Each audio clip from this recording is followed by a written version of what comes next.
And please make sure all cell phones are on silent.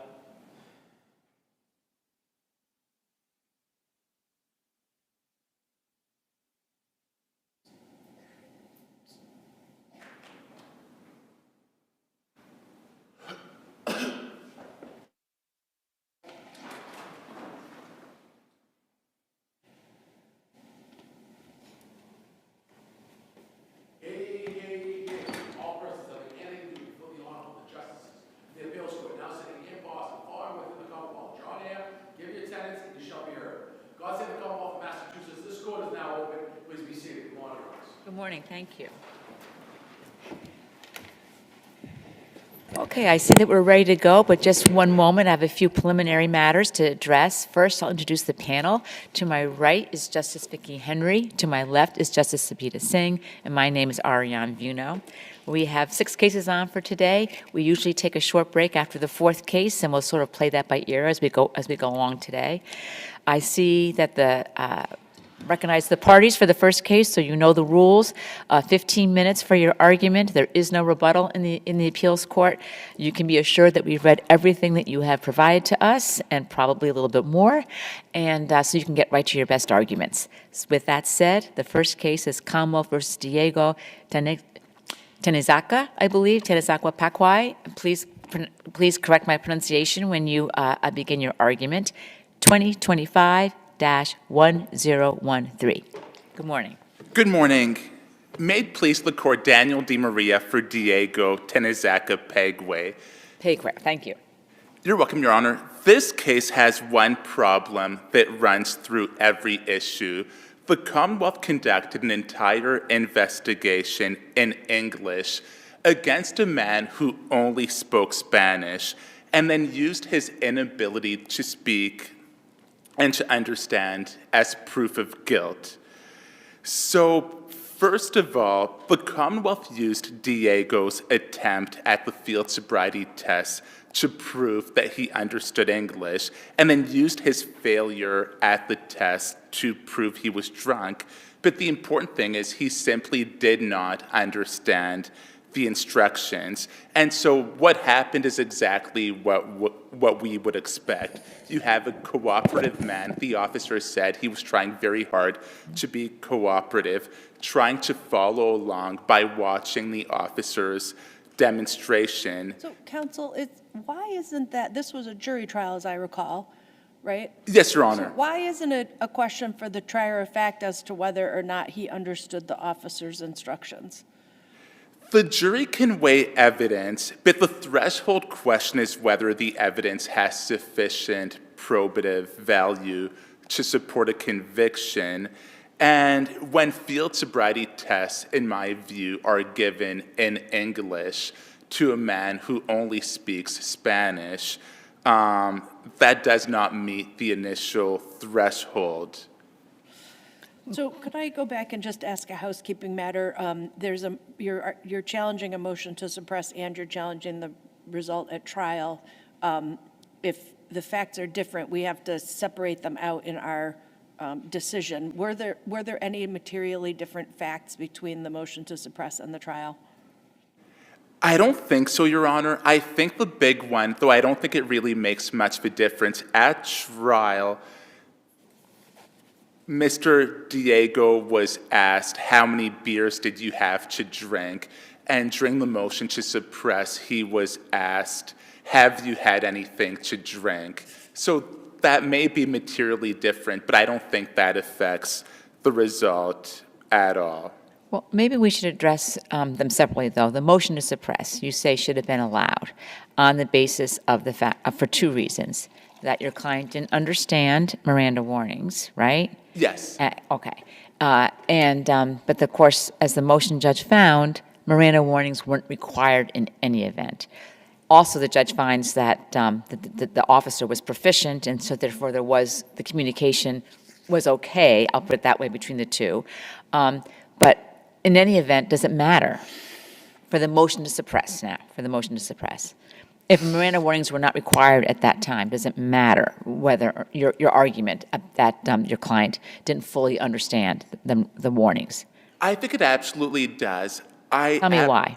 I actually think initially this was a caretaking stop. There's a bad car accident. Yeah. Of course, we want the police to go and make sure Right. everything is okay. But the officer himself, I think his actions, and he knows a lot of things we don't know, things he observed, any potential tension and whatnot, and he took it upon himself to Mirandize Diego.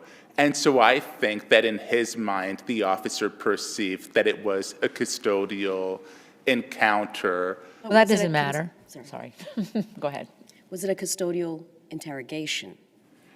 I would argue it was. And again, my main argument in that regard is the officer thought to himself, hey, I need to Mirandize him. So he encounters a man who was in a bad car accident, airbags deployed, vehicle damage, fire hydrant, blown off its moorings or whatever you want to call it. And I believe in their respective positions, the officer perceived, hey, I need to Mirandize him, and he did. And I think we should give But there's no case that says that the officer's subjective decision whether to Mirandize someone has any bearing on whether or not legally it's required. What case says that? I'm not I aware mean, of... okay, good. So good. I understand the argument, but there really is no legal I'm not aware foundation. of such a case, Your Honor. Okay. So I found a case that I'm not sure either party cited called Commonwealth versus Hilton from the SJC, and they have to confront this issue. Miranda warnings were given, but the person, the judge found the person didn't understand them because of mental health problem. And so then the court considered this issue and said, well, you still don't have to give them unless the interrogation is custodial. And so the fact that the defendant, I'm quoting, the fact that the defendant did not grasp the meaning of the Miranda warnings would not result in suppression of her voluntary statement unless the questioning occurred in a custodial setting. So it seems like it's unfortunate that there was this language barrier, but it seems like the Supreme Judicial Court's already confronted this. Then, Your Honor, I would say that we have the same issue at the station house when he's absolutely in custody, and again, he admits to having drank 7 beers. Though I take your point, Your Honor. Nevertheless, despite that... So just again on the housekeeping, because it really helps when we're writing our decisions, is the Commonwealth correct that his first admission to drinking 7 beers was before the administration of the Miranda warnings? Yes, it did precede the Miranda warnings, but my view is that the reliability of that statement is independently undermined by the fact that he did not speak English, and he may not have understood the question. But that's a determination for the motion judge at that point, right? It would be, Your Honor, and I guess that would tie into my sufficiency argument as well. Well, just sticking with the motion for a minute, I mean, the judge made a finding that the defendant, although he's a Spanish speaker, does have some probably limited knowledge of English. Do you have a basis to argue that finding was clearly erroneous? I will note, and I found this fascinating, defense counsel was actually speaking Spanish at times in the transcript rather than English. I believe she said 7 cervezas and not 7 beers. And I think that the officer did say that that Mr. Diego did not speak a word of English. Well, I understand what the evidence and the testimony was, but the judge made a finding, and we are bound by that finding unless you can demonstrate it was clearly erroneous. I would argue it was clearly erroneous. You have someone who didn't speak a word of English. You have an officer who had minimal proficiency. Well, that's the second issue. The judge also did find explicitly that the officer was proficient in Spanish because of his own upbringing with bilingual parents and also buttressed by the fact that he had had English as a second language classes in his youth. So is that clearly erroneous as well? So you have two findings of fact that I think that you would have to take care of before you could legitimately argue that. I would argue respectfully it is clearly erroneous. Okay. So the Commonwealth argues that this case is controlled by Commonwealth versus Bekla, and I didn't see in your reply brief that you addressed that case. What do you say about that case? With respect to which issue, Your Honor, I apologize.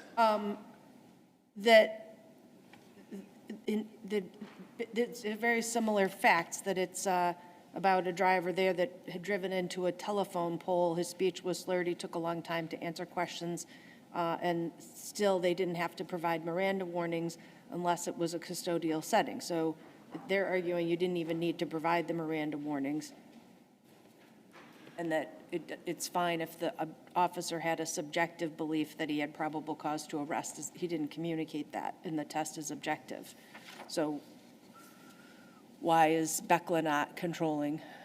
I would basically go based off of Evans, the SJC case, where the court held that the community caretaking doctrine authorizes police action only if it is totally divorced from the detection, investigation, or acquisition of evidence.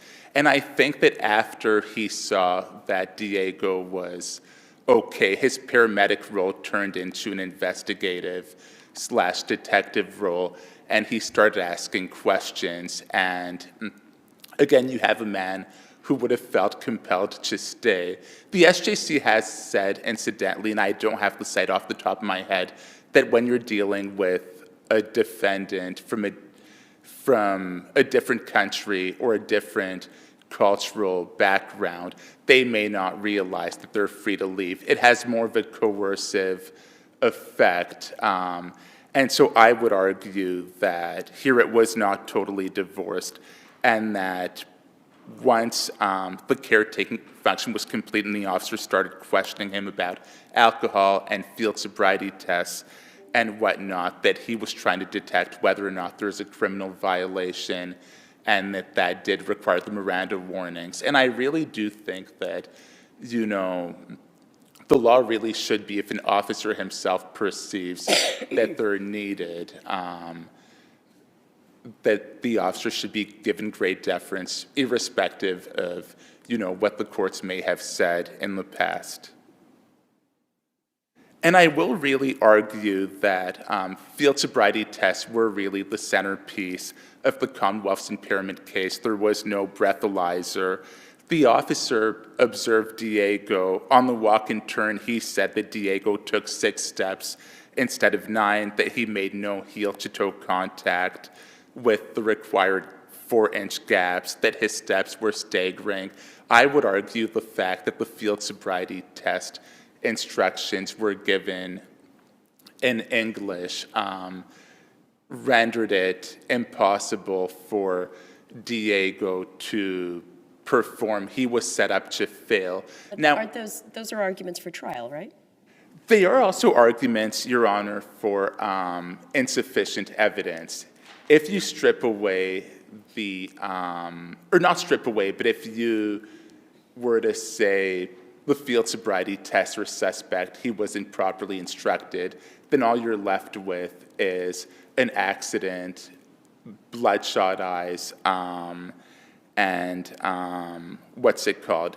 The 7-beer admission, which I do want to point out for the 7-beer admission, the officer did not ask any follow-up questions, which I also think goes to language barrier. So we don't know in what time span he drank those 7 beers, what alcohol volume.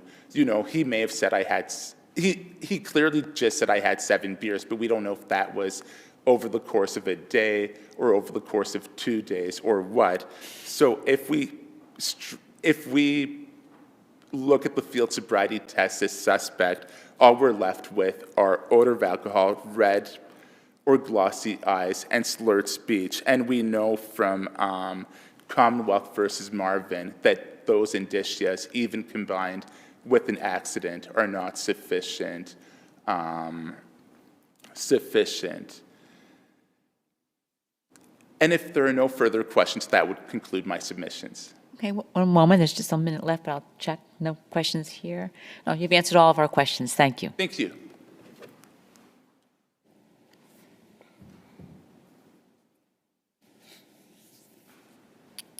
Good morning, Your Honors. May it please the Court, Kyra Kosh on behalf of the Commonwealth. As the defendant appears to now concede on appeal, the officer's initial inquiry was justified by the community caretaking doctrine. It is no question that an officer happening upon a disabled vehicle in the middle of a busy intersection in downtown Framingham is obligated to inquire upon that operator. And his first question was, what happened? It wasn't immediately investigatory. I would say at the point this encounter did ripen into a seizure, at the point it was justified by reasonable suspicion of OUI, is at the point that the officer issued the exit order. And just because this encounter ripened into a seizure does not mean it was a custodial interrogation, and therefore Miranda warnings were not required. It's very clear from Van Houten and Earl and all those other cases that a motorist who is temporarily detained after being stopped, which again, this wasn't a stop, it was a community caretaking inquiry, that they are not held in custody and that they are not even being interrogated. They are not required to furnish Miranda warnings in that event. Do you agree that the record establishes that the defendant spoke exclusively English? Spanish. Spanish, thank you. Okay. Yes, I believe it's clear that the defendant spoke exclusively in English, but Officer Diaz... Spanish. Same thing. Oh, sorry, yes. He spoke exclusively in Spanish, but Officer Diaz spoke in both English and Spanish.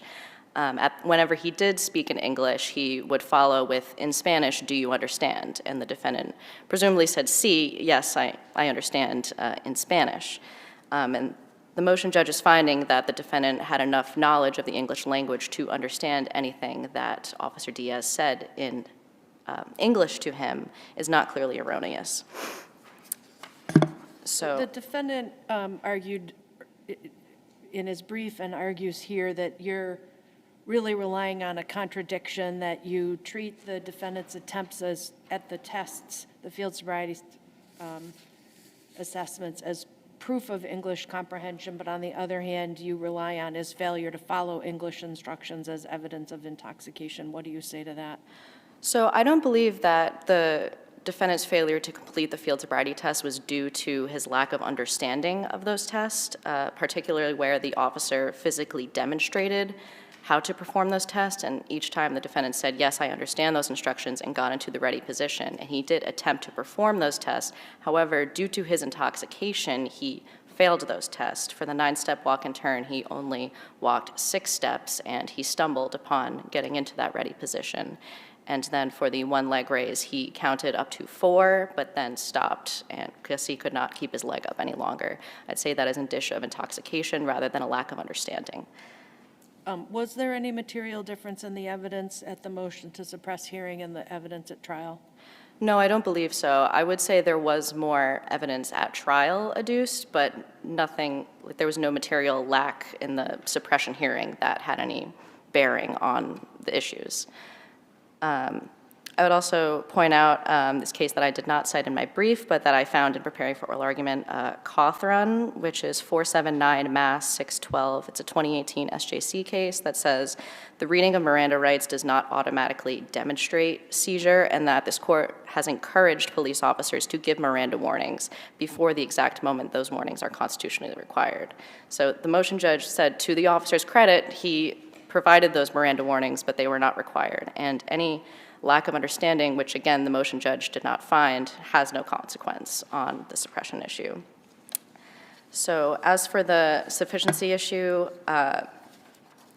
pointing to operation, the defendant admitted to operating his vehicle. He said, I was traveling on Arlington when a vehicle came on Irving and struck my vehicle. And although that was contradicted by the objective facts at the scene, the fact that there was the fire hydrant across the road and that the damage was on the opposite side from what he said the vehicle was traveling on. He did admit to operation, so whether you believe his story that someone hit him or that he just hit the fire hydrant, there was enough for operation. And as for the impairment, he admitted to consuming 7 beers. The officer saw red bloodshot, glassy eyes, the slurred speech, and the failure to complete the field sobriety test. So for those reasons, I would say there was sufficient evidence and that there is no reason to overturn the suppression decision. So if this court has no further questions, I would rest on my brief. Any questions? Seeing none. Thank you both very much for your argument. We'll take the you. case under advisement. All right, so with respect to the next case on our list, I understand that one of the attorneys is available, apparently. I understand that one of the attorneys was arguing in the other court today, and Attorney Weber, looks like you're here, so just one moment, and I'll call the next case. Commonwealth versus JAIME PEREZ-MELGAR, 2025-0955.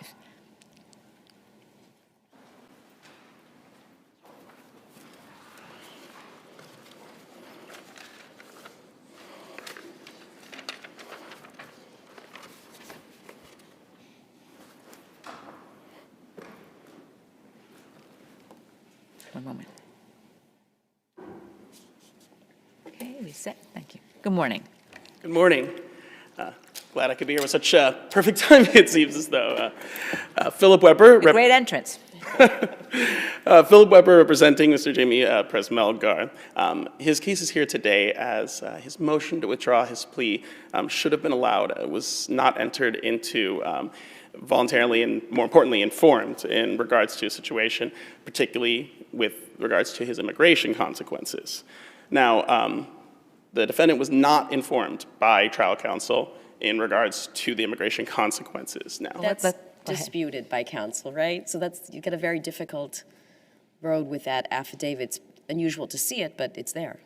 It is disputed. That is correct, Your Honor. And, obviously, well, maybe not obviously, but it's, certainly one of the reasons that we're here. It is a difficult situation in that regard. We have two different sides who are saying the same thing, which is why I really think that the focus in regards to the situation of the case is significant. Because if it's just as simple as, well, trial counsel said they informed him, then we would never allow a withdrawal of a plea in any case unless trial counsel full-on admits their error. And I suppose in a... Which happens. What? Which does happen. It does happen. It's not as though it never happens, but I do know that at least in my experience, it's not the most common thing. Trial counsel, or I guess plea counsel, I should say, since it didn't go to trial, can be reluctant to admit mistakes, and I think that alone is not... Let me ask you this, if I may, not to interrupt you, but I will. Do you agree that the motion judge here had the right to decide the case on the basis of the affidavits? I mean, yes, Your Honor. I certainly couldn't say that he doesn't have that right. And then would you also agree, and I'm not trying to box you in any way, that there was 2 affidavits, but there was also other evidence that the judge considered that supported the affidavit by trial counsel that your client was informed? Like one, the green sheet was signed, where the warnings are in there, and there was the colloquy in front of the judge in which the immigration warnings were given. So we'll talk about whether or not he was informed about the victim's Fifth Amendment right later. But with respect to that issue, those 2 issues, would you agree, or what do you say about the fact that the affidavit was buttressed by those 2 other facts? I mean, the green sheet does exist, the colloquy does exist. So I certainly can't say that those things don't exist, they do. My argument would be that it's not significant enough, especially in consideration of everything. Essentially what I'm saying is that when looking at the totality of the circumstances, we're looking at everything. There's a green sheet, there is a colloquy, but by that point, basically what I think it's going to do is that was too late. I don't even know if I could say too little, too late type of situation, because by that point, you have an individual in court who, like anyone, this person has no criminal record of any kind. It's the first time they're dealing with this kind of system. It is an incredibly nerve-wracking situation in which before this moment, they had agreed to do the plea because not being informed of all the situations, all the facts, thought it was the correct decision. For someone in that moment, having already agreed to it, suddenly hearing this, hearing a colloquy or signing a green sheet, I think there's so much pressure on them. And that's where trial counsel failed, in not giving them all the facts ahead of time when they had a chance to properly consider it and properly think it over. To be faced... None of that is really supported by the record. We don't know that that's what occurred here.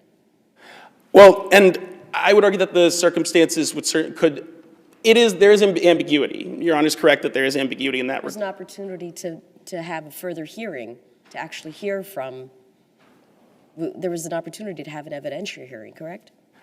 There was somewhat of an opportunity. It was a somewhat odd situation because I'm the attorney who litigated the motion to withdraw. It was an odd situation in that when it was scheduled for hearing, there was no indication what type of hearing would be. In my experience doing these types of motions, you were told before the date of one way or the other. It's going to be an evidentiary hearing or it's going to be on the papers. When it's not specified, it did appear that it would be on the papers. Perhaps in that moment, I should have asked for a continuance for an hearing. Maybe I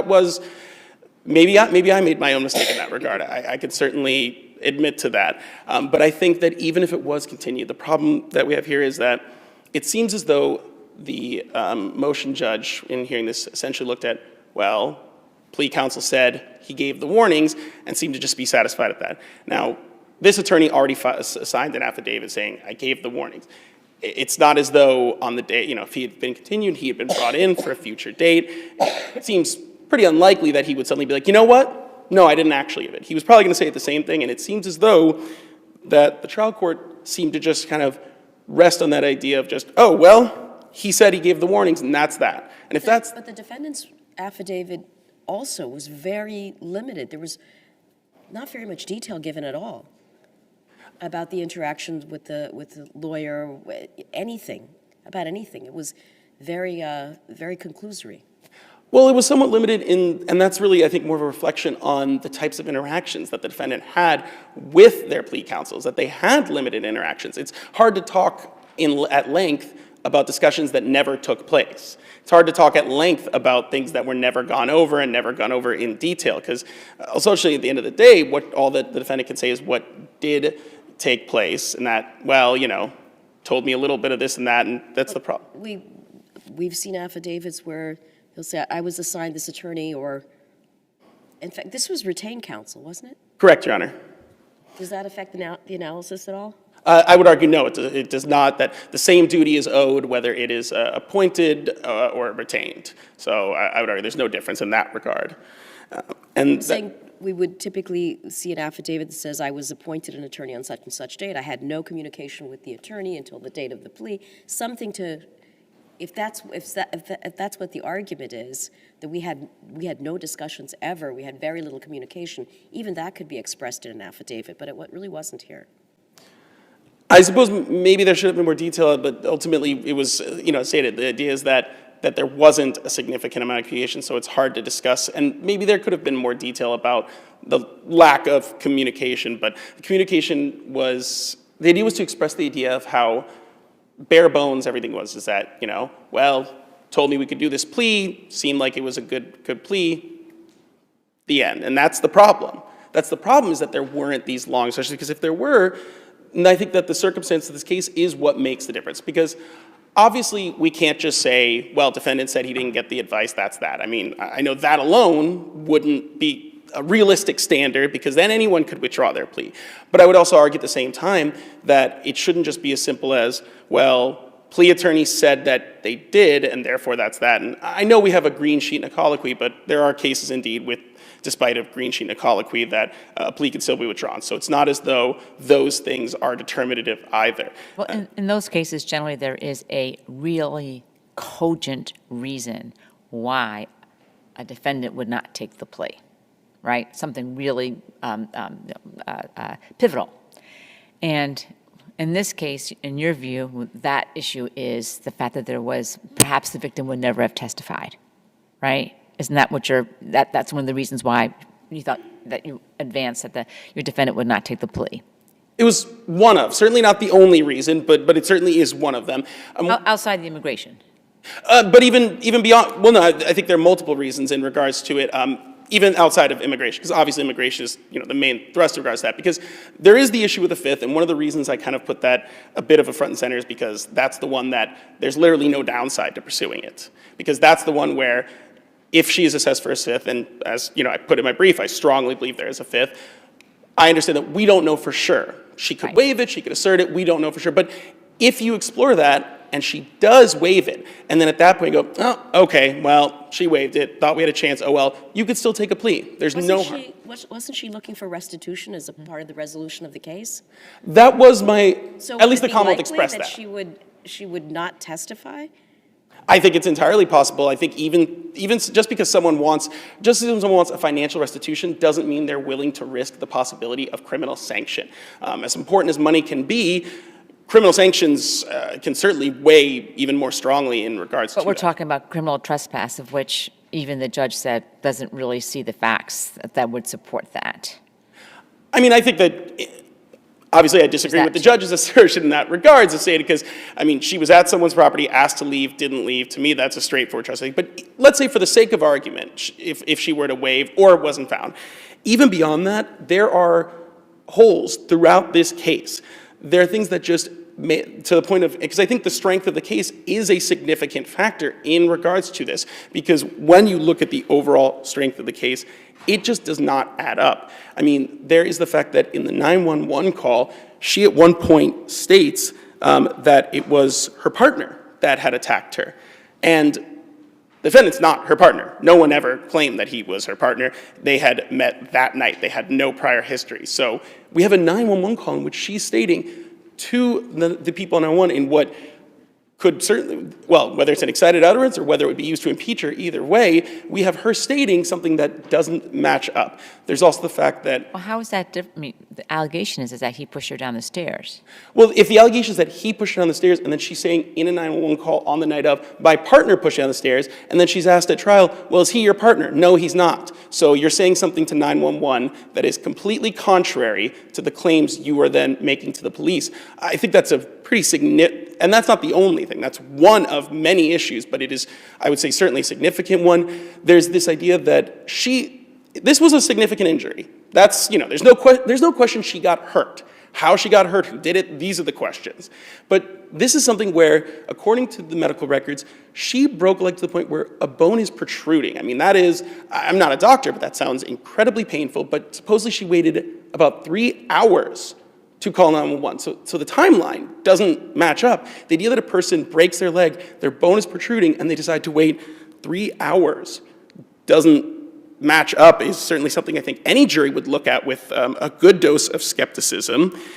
There is also the fact that even the medical records themselves refer to her as a poor historian due to her being incredibly drunk. So basically we have medical personnel who don't believe what she's saying, and if they don't believe what she's saying, I think that's significant to her credibility. But also, if they do believe what she's saying that someone who is her partner, not the defendant therefore, pushes her down the stairs. She certainly has motive to blame the defendant as opposed to someone else because she was at that residence that night of. Again, that's also something that's not debated. She was at the residence. She got into at least whether it's physical or verbal, there was at least an altercation of sorts with the defendant's sister. So you have some people that she saw that night, had bad blood with, obviously didn't seem to like them. Later on, she's hurt. And if it is a partner, it's not exactly hard to believe that she wouldn't want her partner to go to jail. So, you go to the hospital or something like this, who's an easy person to blame? Well, there's the guy that, didn't like this person, and it makes an easy person to blame. Doesn't the plea colloquy cut against that argument? Sorry? The plea colloquy itself cuts against that argument, doesn't it? The Commonwealth statements of the facts. The defendant agreed to the facts that were recited in open court.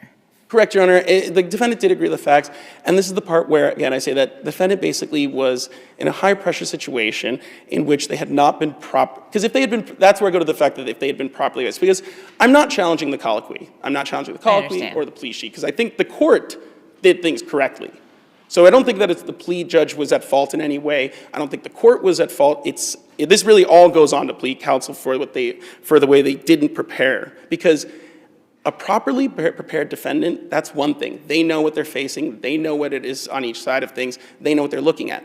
Someone who's not properly briefed on the case, who's not properly told about things, they're just in a place of panic and well, I said I was going to agree to this plea, and you know, I know I'm supposed to say yes or else I can't do it, because if he doesn't say yes, there's no plea. He's put in there's such a high pressure situation that by the time we reach that point, plea counsel's errors had already tainted things too much. That's really what it comes down to. But you're asking us to go behind the plea and sort of give it no effect, to completely discount the whole procedure. And the cases tell us we can't disregard the plea and say you should not believe that this was real, that everything, all of his pronouncements saying, yes, you know, I've been advised and and I do agree to the facts because those facts are true. You're asking us to disregard all of that. And on what? We have to have findings about that. And there's nothing that supports those claims that the defense attorney had, you know, didn't prepare the defendant. We don't know that.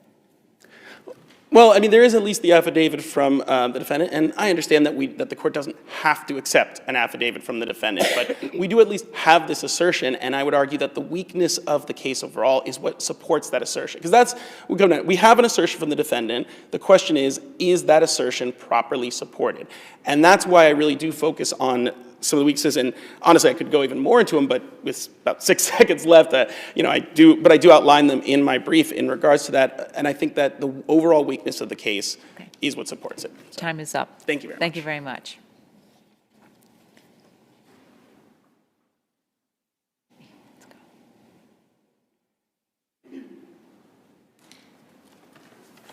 Good morning. May it please the court. Stacey Gauthier for the Commonwealth. It's our position that the motion judge properly denied the defendant's motion to withdraw his plea. The defendant has failed first in his burden to show that his plea counsel did not give the proper immigration warnings or the consequences of his plea. And to show that, the defendant has to show both that the advice that counsel provided was deficient and also that he was prejudiced. And I would suggest that on his evidence, he cannot show either. Essentially all we have is his self-serving affidavit, which alone the judge is not required to credit. But on top of that, we have it's directly contradicted by plea counsel's affidavit, as well as the plea colloquy and the tender of plea sheet, all of which show that he was given immigration warnings. As far as what warnings, we don't know, because plea counsel's affidavit doesn't go that far.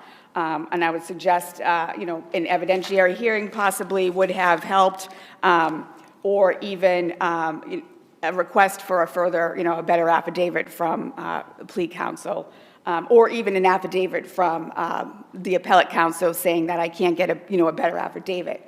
Excuse me. You're saying we can affirm just on the record we have, though, that we shouldn't order that? No, I'm not. No, yes, Your Honor. I'm saying that you can make your decision on the judge's finding on just the affidavits.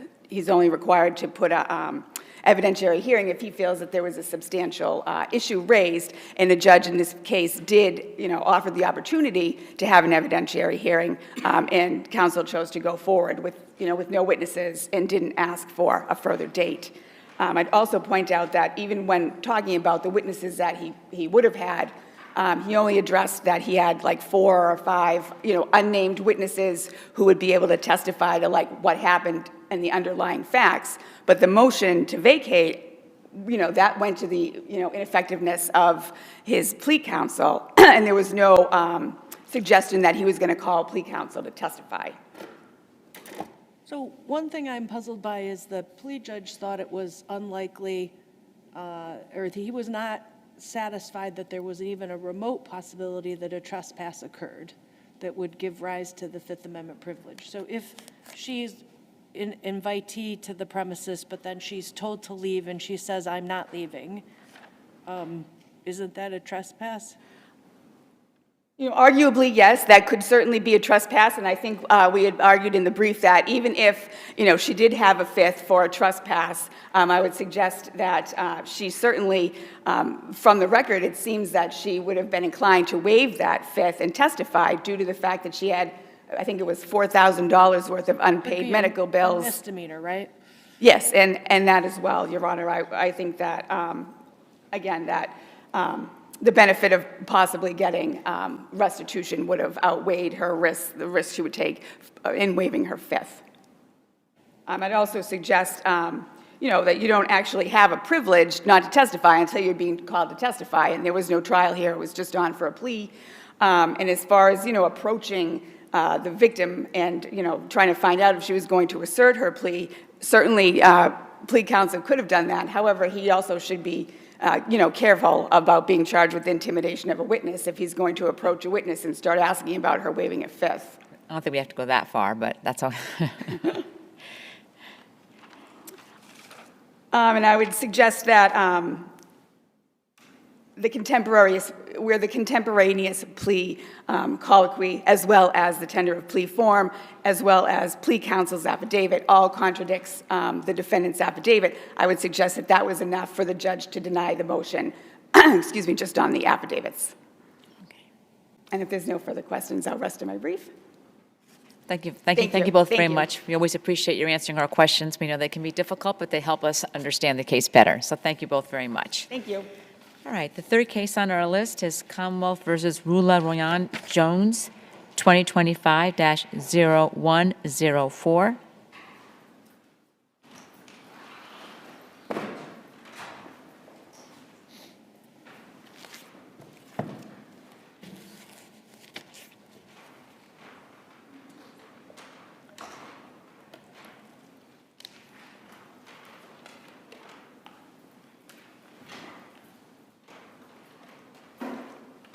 Good morning. Good morning, and may it please the court. ADA Mackenzie Slyman on behalf of the Commonwealth. With me at counsel's table is ADA Ben Sable, who litigated the evidentiary hearing motion on this case. There are a litany of errors in the motion judge's decision here, but the most determinative and the one that the court need first and only go to is the motion judge's erroneous conclusion that the Commonwealth failed to rebut the reasonable inference of racial profiling raised by the defendant. Let me stop you there because I think there's another issue that's a bit more critical. Would you agree that if we were to determine that the motion judge explicitly held that the stop was not valid, that after that, we need not go any further? The motion to suppress should have been allowed if that's the case. Yes, were the court to find that, that would be the end of the analysis. I will, however, first state that that's, to your Honor's point, the first perhaps error here is that the motion judge erroneously analyzed this as a PC question of probable cause, which is not the standard, which is, as is acknowledged by the defendant in his brief, this is a question of reasonable suspicion to initiate But that's even the stop. better for you, that she used a standard that was harder and more difficult than a threshold inquiry, right? Correct. And viewing the motion judge's credibility, explicit and consistent credibility findings for Officer Miller and Officer Wheeler, finding them credible, the Commonwealth did meet the requisite showing for the validity of the stop. Okay, so how can that, I'm having trouble with that. Sure. All right, so let's concentrate on that just for a little bit. The judge says on more than one occasion, but I'm just looking specifically at what she says on page 10 of her memorandum of decision, which I'll point out is extremely thorough, and that would be on your appendix at page 82. And she says, even though I do not find that there was probable cause for a civil infraction, i.e., even though I find there was no basis for the stop, isn't that what she's saying right there? Then she goes on to analyze further. Is there any other way to interpret that statement? That statement should be interpreted as the motion judge erroneously finding that the Commonwealth failed to establish probable cause, which is a more heightened standard than what we're looking at for reasonable suspicion. Here, the motion judge's findings, where she explicitly credits the officers, their testimony was consistent for a reasonably prudent person and an officer in that position So to what believe are that a we- minor motor vehicle infraction had taken place, such to initiate the stop. So what do we do where she says that she credited them, but then she doesn't actually credit them? I disagree with that, Your Honor. Well, she doesn't credit that they ran 2 different license plates, right? I wouldn't go so far as to classify it as that. She certainly has concerns about the fact that the records from the mobile data terminal does not record that first inquiry. And However, they- I think they that should goes have to, They should have recorded that first inquiry if it occurred, right? there wasn't an expert who testified as to whether that every single inquiry is recorded. But I think that that issue, I understand it, but it goes to determining the credibility of the officers. If these 2 things were opposed to her, and because that search was not logged in that terminal, that would go to her ultimate findings of credibility, that do I still believe these officers despite this not being there? So that's where that piece of evidence is relevant. So once she credits them, which she does repeatedly, she does at the outset of her decision and repeatedly throughout her ruling, once she's credited them, we are, as this court's review is contained to, is those credibility determinations. And here, throughout the decision and the factual findings, the officers testified as to their observations of the license plate, what they could and could not see from.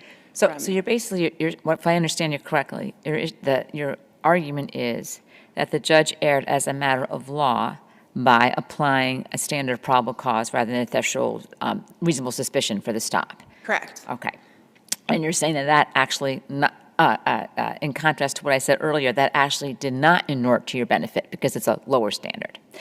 I understand that. Can we, on our own, make a determination whether or not there was sufficient reasonable suspicion for a threshold inquiry? Yes, this court, so long as it's constrained to the facts that were credited by the motion judge here. Don't we have to send it back for a finding on that issue? I don't think the court needs to. Of course, if you know, as I said at the outset, it's the Commonwealth's position that there are a litany of errors here. So perhaps at the end of this, if in its totality, the court thinks that a remand is appropriate to answer a number of questions, that can be done. But here, the facts that we do have on the record are sufficient for this court to examine the reasonable suspicion for the stop without sending it back for further findings.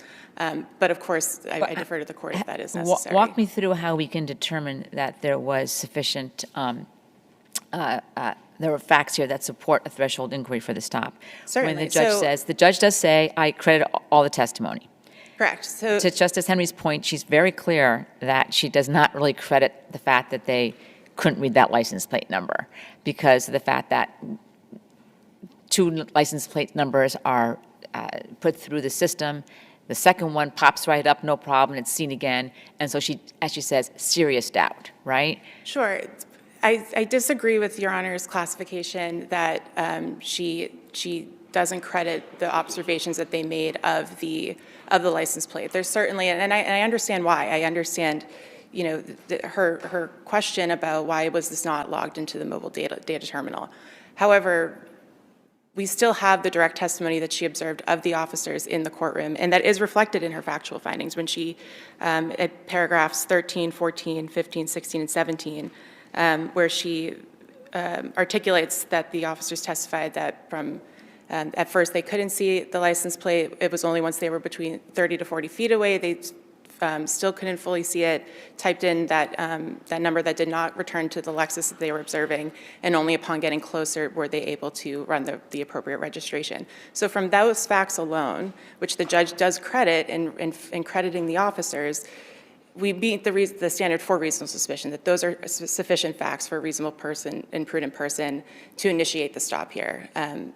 So for that reason, this doesn't need to be remanded for further findings. And I think this is thematic of the overall decision of there is kind of that, I recognize that question, that failure to fall on one side of the fence, I suppose. But where she has credited it here, the mobile data terminal question, it really just goes to the overall credibility determination of the judge, that is this perceived deficiency render their live testimony uncredible, and that's not what happened here. The motion judge repeatedly, throughout her decision, references back to her credibility findings here. So does the record actually reflect the race of the driver that night? Your Honor, it's not in the written testimony, as I understand it, but body-worn camera did go in. I would have to go back and look at it to confirm whether or not, but it did bear out. The Commonwealth recognizes that the driver on that night was black, just as the passenger is. And I think this brings me to the core issue here. The motion judge unequivocally credits that neither Officer Miller nor Officer Wheeler could see anyone in the car, never mind the race of anyone in the car. There's nothing that suggests they even knew that there were occupants, that the defendant as a passenger was even in the vehicle. Well, but there's testimony that the car passed in a perpendicular path to the officer's testimony. And we have officers who said that they could see, you know, they knew when they got behind the car that, you know, when they were within the 60-foot distance required by the statute, that they could see one of the two light bulbs was not illuminated on the license plate. So it seems like their vision was pretty good.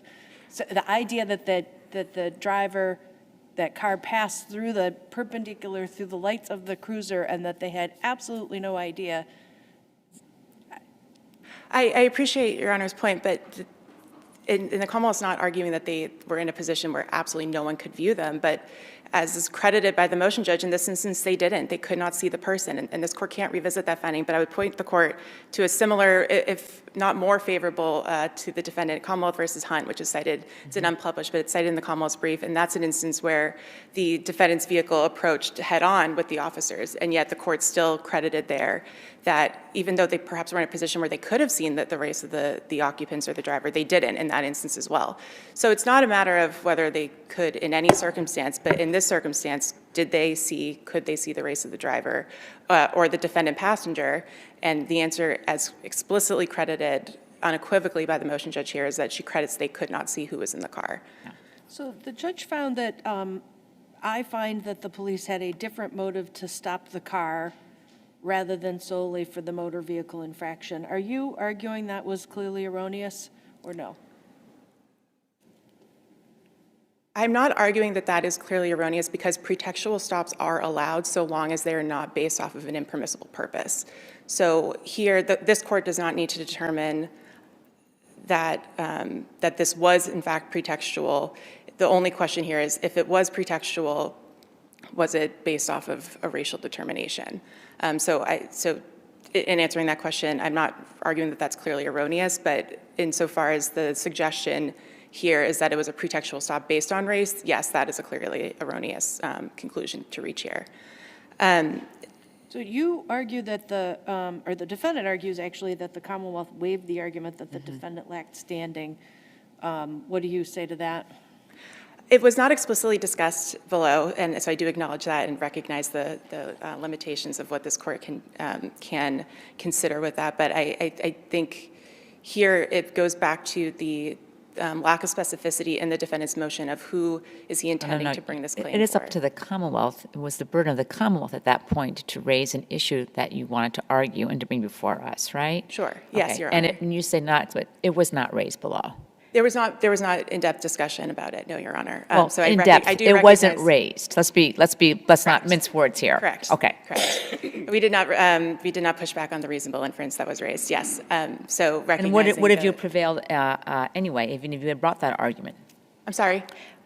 How do you see that argument as being availing, even if you had brought it, whether or not the passenger has a standing in this kind of a case? Sure. So I would point the court back to Robinson Van Vrader, the recent SJC decision from 2023, where the court makes explicitly clear there that Article 14 protections and Fourth Amendment protections, where we have extensive case law about standing and how that can extend in the instances of a car stop to everyone else in the vehicle, are separate and distinct protections for individuals than their equal protection rights.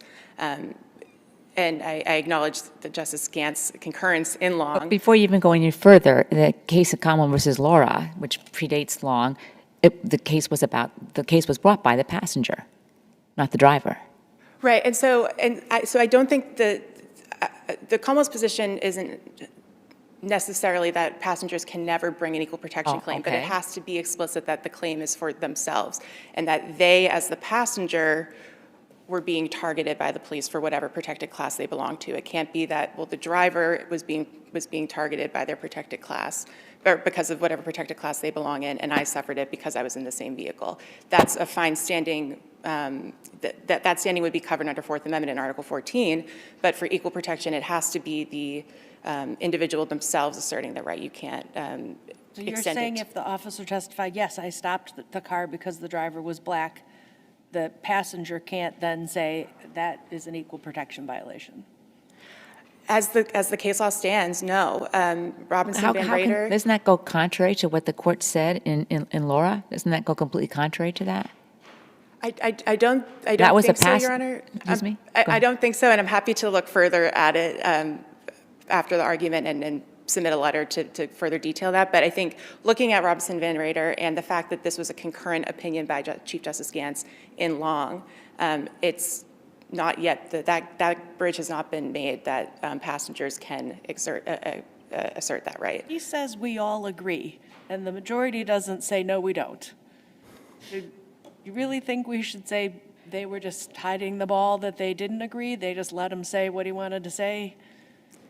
No, but the fact that it's not in the majority opinion means that it just can't be considered controlling law here.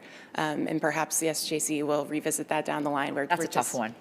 I appreciate that, Your Honor. If I may, sorry, I Changing apologize. to a different point in this interaction. So you have a motor vehicle stop and you have a passenger who does not wish to stay for the stop, right? Are they obliged to stay for the stop? I think for the initial interaction, I would say yes, but we're not faced with solely that question here. It's always going to be viewed in the context of. Well, I know, but that's why we ask hypotheticals. So assuming they don't want to stay for the stop, what are they supposed to do that you think is appropriate and would not result in them being chased by a police officer? They are free to leave. The manner in which they leave may be suspicious to the officers. It's always going to be an after-the-fact examination of what facts were known to the officers at the time. And that is what Judge Hom, the motion judge, gets into here. So if they get out, if they just calmly get out of the car, jazz hands so that there's no issue about them touching anything, can they do that? Potentially. I think it's really always going to be fact-dependent about what other information is known to the police at the time. If this is a vehicle that they were in high pursuit of that had just left a bank robbery, right, if the passenger gets out, I mean, so that the context is going to always. Otherwise, the facts are the same. You know, maybe one light is out over the license plate.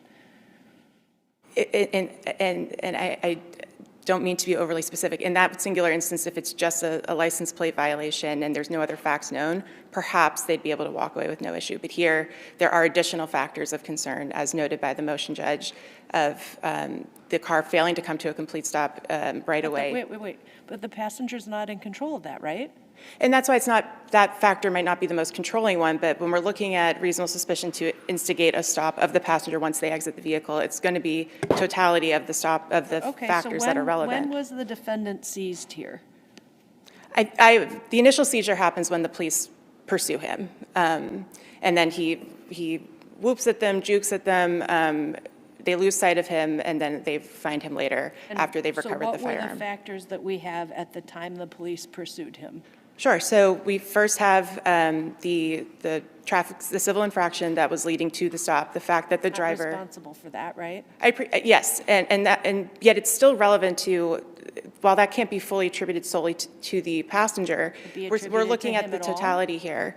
Can the motor vehicle infraction be attributed to a passenger? No, he's not in control of the lights on the back of the car. Okay, and he's But- not in control of the car not moving over. In fact, we have no idea. He could have been saying, "What are you doing? Would you please pull over?" Maybe he Sure. was, maybe he wasn't.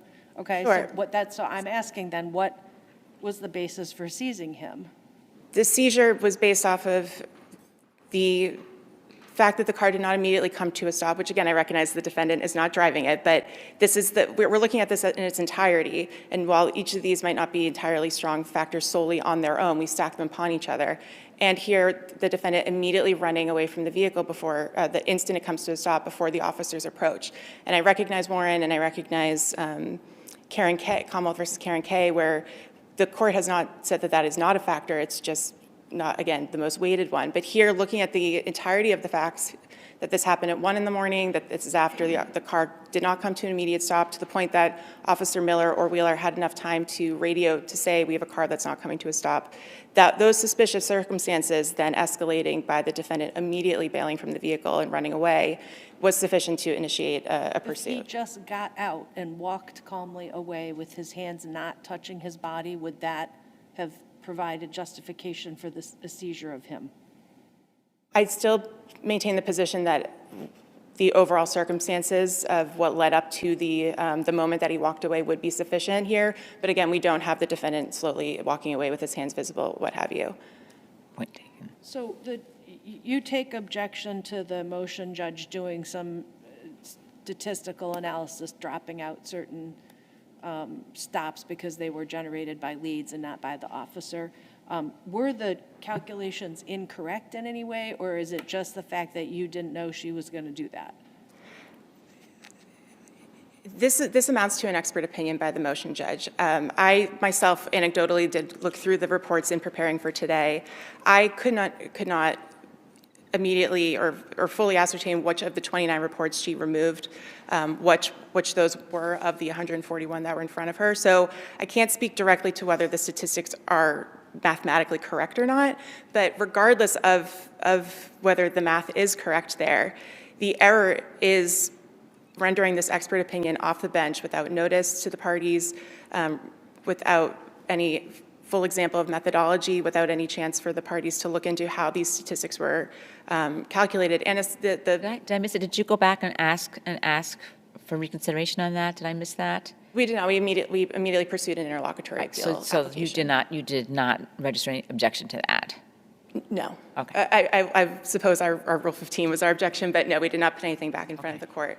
But we have one more question for you. So the description broadcast of the passenger who ran from the car, I think, correct me if I'm wrong about this, was a black man wearing a blue sweatshirt, dark pants, and he had braids.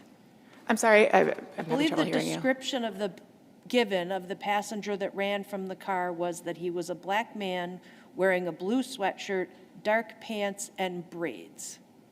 I believe that's correct. I would have to refer back to the record. Is but- that sufficiently descriptive, or particularly because this is in Dorchester? Looking at the entirety of the factors of temporal proximity and physical proximity to when this took place, yes, I would say that is sufficient. And as not acknowledged by the motion judge in her ruling, Officer Dunn, who did identify him, had ample time to observe the defendant and see what he looked like when he was chasing after him. So in the circumstances presented here, yes, this was sufficient. It might not be the case that that's always going to be where we are, but given the facts and circumstances here, it was sufficient. We'll let you go. We asked you many questions. We went over the time. Thank you very much for answering them. I know that sometimes the questions can seem too many, I'll put it that way, but they're very helpful for us. So thank you very much. Thank you. Okay.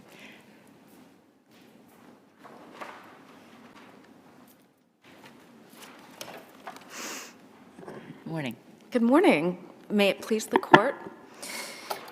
Veronica White, on behalf of RULA Jones, the defendant appellee. Mr. Jones is seated to my right. Good morning. The court should affirm Judge Ham's allowance of the motion to suppress for 4 reasons. Judge Ham found no credible evidence that a civil motor vehicle infraction actually occurred, leaving officers without legal justification to stop the vehicle in which Mr. Jones was a passenger. So I want to pause you on that because it seems like her findings were a bit conflicted.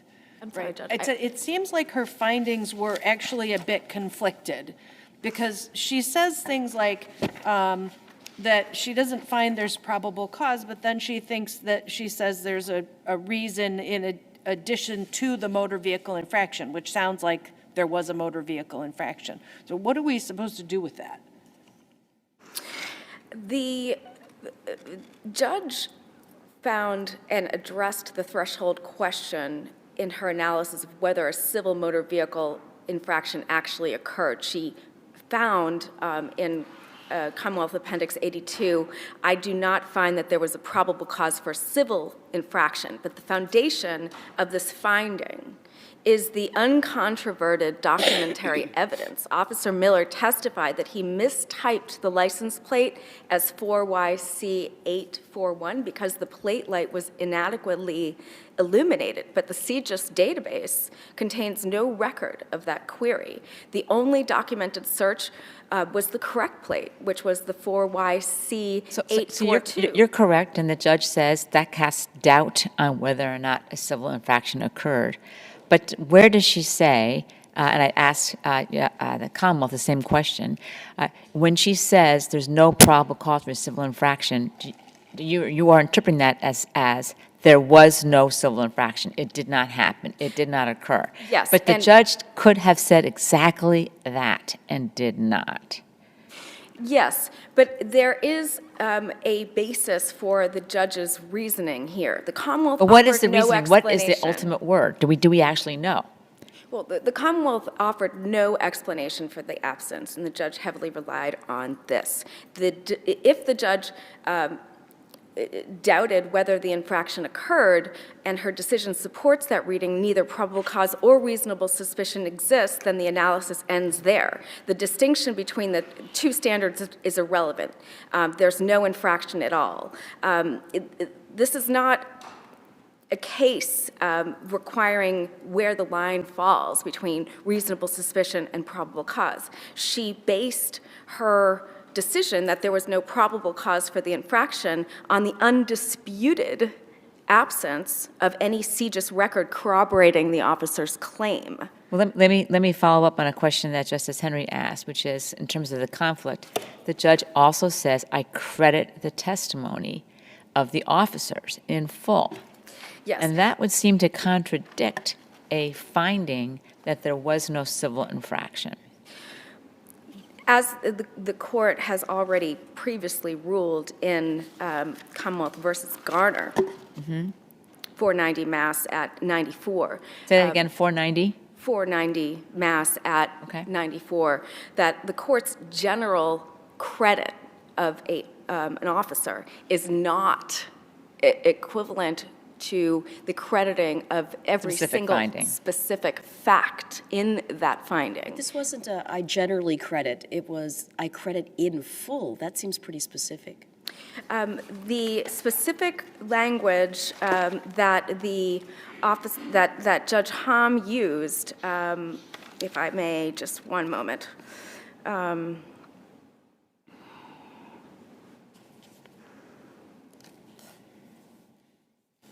She did not say that she credited the testimony in full. She said in her findings of fact on Commonwealth Appendix 73, I credit the testimony of Officer Michael Miller, but there was no explicit crediting of specific facts in this in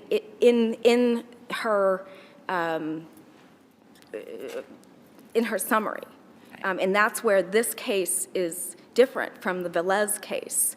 The Commonwealth's appeal rests on the premise that Judge Hom credited the officer's testimony that they could not see the race of the vehicle's occupants, but that finding does not exist in her decision. The Commonwealth is attributing to Judge Hom something that she never did. What she actually wrote is she acknowledged the officer's claim that stated, and I quote, "It is too easy of an analysis to state that just because the officers could not see the race of the occupants, the stop cannot be racially motivated." End of quote, Commonwealth Appendix 84. You're not saying that the judge questioned the officer's testimony on that issue. Otherwise, she would have said so, would she not have? I mean, there is no finding here, i.e. She didn't resolve the claim in the Commonwealth's favor, and she did not make a factual finding that the officers could not see the occupant's race. At best, her treatment of this point is a decision not to make an explicit finding and instead to proceed on other long factors, which is entirely consistent with this court's guidance in Stroman, that such testimony does not per se end the inquiry. In Velez, the motion judge explicitly credited the officer and made a factual finding that the officer didn't see the driver's race. That finding does not exist here. But the thing is that that finding is critical, as we know from the Yes. case law, right? It is. So it just seems unusual that in such a thorough memorandum of decision that we would not interpret it as saying that she found that to be credible, without in the absence of the judge saying, I do not credit this testimony. I do not believe this testimony. It's two officers that testified specifically that they could not see the occupants, the number of occupants, the gender of the occupants, or the race of the occupants, right? Judge Hom did exactly what Long requires, and she considered the totality of the circumstances. Okay. She weighed the lack of credible evidence of the alleged civil infraction, the minor nature of the alleged infraction that the officers were assigned to an anti-crime, not traffic enforcement. She relied on FIO data showing 81.25% of Officer Miller's discretionary traffic stops. Does any of that matter if she credits the finding that they could not see the race of the occupants? I'm sorry, what? Does any of that matter if she actually made a finding that the officers could not see the race? She credits that. Even if, let's say, she specifically credited that the officers could not see the race, that does not end the inquiry, as the court is well aware. The other totality of the evidence that I was just listing, the lack of credible evidence of the civil infraction, the FIO data showing the 81.25% of discretionary traffic stops involved black individuals against a 62% black population. Officer Miller's citation data showing 77.7% of citations issued to black individuals. The role of implicit bias as recognized in Long. All of these issues taken in whole, in the totality of the circumstances, especially that the officers were not assigned to anti-crime, they were assigned to anti-crime, not traffic enforcement. All of these issues was a careful totality of the circumstances analysis. When you raise the issue of implicit bias, shouldn't the finding have been, I credit that they think that they didn't see the race of the occupants, or they think they didn't see, but they must have seen? Shouldn't if that's what this is relying on, implicit bias, shouldn't there have been an explicit finding as to that? I think that this court can affirm the decision and the very thoughtful and careful totality of the circumstances analysis by Judge Hom.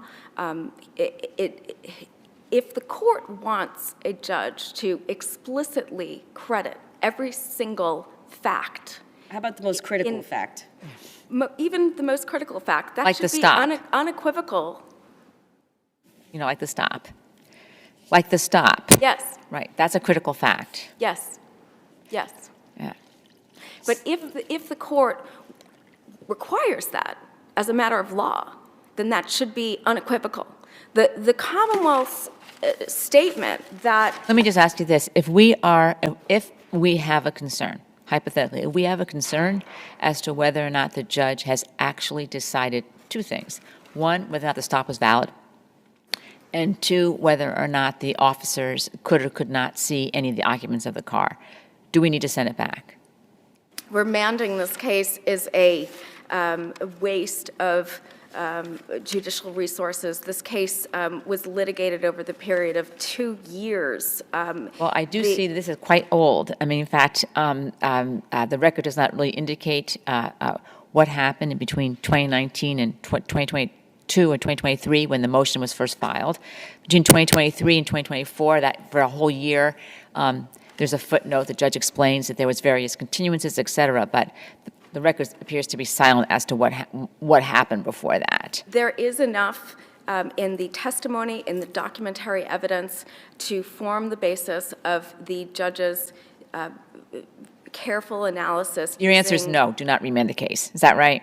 Do not remand the case. I hear you. There is no sufficient basis here to remand the case. But to my question, if we were unsure about the findings, in that case, do we have to remand? Remand is unnecessary. The actual finding that the evidence does not support the evidence of a civil infraction I resolves see your the point. issue. Okay. I understand your point.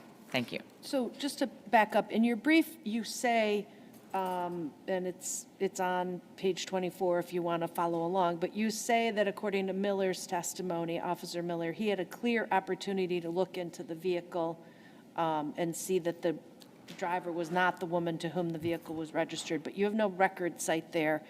I take it you're saying we can infer this from the fact that the car drove perpendicular to the place of the police car? Is that- Exactly right. Okay, all right. You Now- couldn't have said it better than me. Okay, and let's assume, for the moment, that an officer really couldn't see the race of the driver, right? I know, just hypothetically. And the officer stops them for one light bulb being burned out over the license plate. What does that tell us about what the officer thought of the race of the driver if they truly didn't know the race of the driver? I think whether they knew the race of the driver does not end the inquiry, as the Stroman decision has laid out for us. I think that there are other factors in implicit bias, statistics, whether these officers are on traffic duty, whether they're on anti-crime. There are the opportunity to They don't know the race view. of the driver, so how would that, is it just that I'm in Dorchester in this area has a 62.4% black population, so odds are the drivers? I literally don't understand it. I think that it's Judge Hom answers that question in her own findings. It is too easy of an analysis. Yeah, I saw that, I just don't state. understand it. I mean, take a different scenario, right, with symphony orchestra auditions, they started having the musician play behind a screen, but sometimes you could still tell it was a woman based on making assumptions about high heels, right? So they were like, okay, we're going to put down a carpet and everyone is going to come in. You're not going to hear anything about them. You're just going to hear the musician play. So how would you make any assumption about race in that scenario where you absolutely have no idea, you can't see anybody's feet, you can't see any physical appearance, or here, if assuming you're a driver, that you can't see it all, and it's not, there's nothing, that the car is nondescript. What would that tell you about the implicit bias if the officer just literally doesn't know the defendant's race? Well, it's that officer's subjective opinion, and that subjective opinion, in this case, needs to be weighed against the documentary evidence that impeached the officer's testimony when he said that he improperly entered a plate. And so the statement by these officers that they couldn't see the race of the drivers has to be couched with that uncontroverted documentary evidence that the Commonwealth did nothing to rebut. So the Commonwealth challenges the motion judge doing her own statistical analysis of the evidence that was before her. And I take it your position is as long as it was in evidence, it was fair game for a finder of fact to Correct. do analysis. Judge Hom excluded 29 FIOs that resulted from tips, calls, accidents. It was a common sense exercise of her judicial discretion to identify the relevant population. Okay. And the resulting 81.25% figure is consistent with all of Dr. Hackstein's credited analysis. All right. Thank you very much. I see no further questions. You can rest on your brief. Thank you both very much for the arguments today. Thank you. One more case, whatever you want. One more case. We'll have we'll hear one more case before we take our morning break. And that is 2025-1044. I alert the parties, as you might already know, that this case is partially impounded. SH versus M.J.F.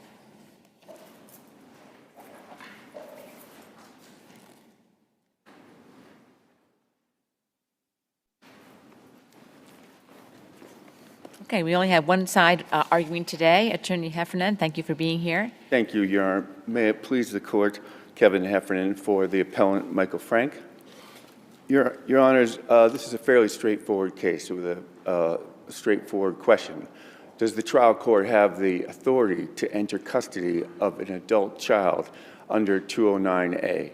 And I would argue that the answer is plain and simple, that it does not. The statute is clear that... Before we go any further, I just want to make sure that we have the lay of the land. It's often awkward when we don't have an opponent because, you know, we're trying to understand and use judicial resources wisely. So is it correct that the mother was subsequently appointed a temporary guardian? Yes. Okay, but there's no permanent guardianship at this point? Correct. Okay. And I represent, or I did represent on that guardianship. Not sure if we're supposed to be saying his name, but I'm sorry. it's up to you, but. The appellant. And that order states that that was awarded without any prejudice. It was just a temporary order. I can say that as an officer of the court, as I was his attorney in that case. Sure, and my understanding was that the order you're appealing was set to expire in January, this past January, correct?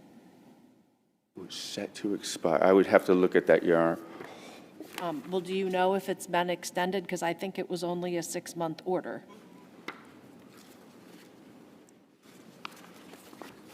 I know that it's still in effect, if that's your question. Right, but the question is, I mean, and I guess we could invite a post-argument letter, but was it extended and was it that extension appealed? Because it would bear on mootness. The extension was not appealed, and it was, if I can just look at the order briefly.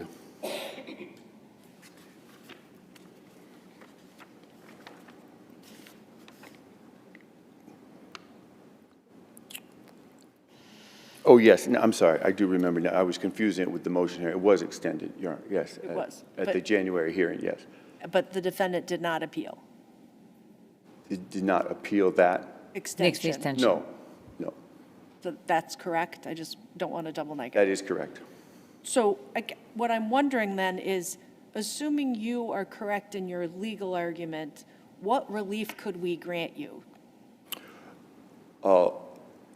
I would reverse the trial court's order denying my motion to amend the restraining order, striking sections 6 and 7 from the restraining order, which grants the appellee custody of the child and prevents my client from having contact with his child. Do any of the probate orders cover custody and contact? No, the only thing is the temporary order granting the appellee temporary custody. So as temporary guardian and custodian, can she deny contact with your client? I imagine she could, Your Honor, yes. Okay.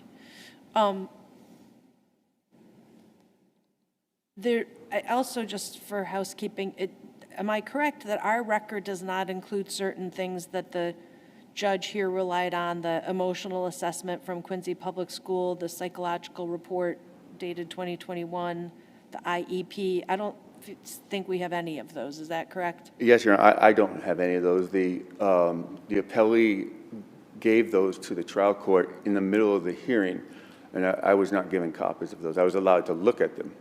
But I had assumed that it would be part of the trial court file that would be furnished to the appeals court, but apparently not.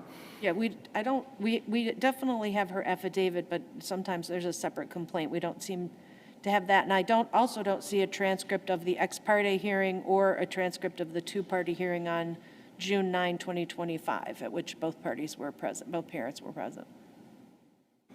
June 9, 2025. I can't speak to that, Your Honor. Okay. All right, I'll let you continue with your argument. Thank you. Thank you, Your Honor. The 209A is explicit. I don't think there's any disagreement. Even the trial court acknowledges that the statute says that custody can only be granted on behalf of a minor child. The the petition itself and the order itself says that the child is 18 at the time. At the hearing on July 18, 2025, the appellee didn't dispute the argument in my motion that the statute didn't grant the judge authority to do it. She only argued that he was disabled and that she had difficulty filing a petition for guardianship. The second argument is not only that the court did not have the authority to grant custody, but they could not enter a protection order on behalf of the adult child against my client, because the statute, again, Section D, states that it has to be for a minor child. But if she had been the guardian at that point, she could request the order on behalf of him.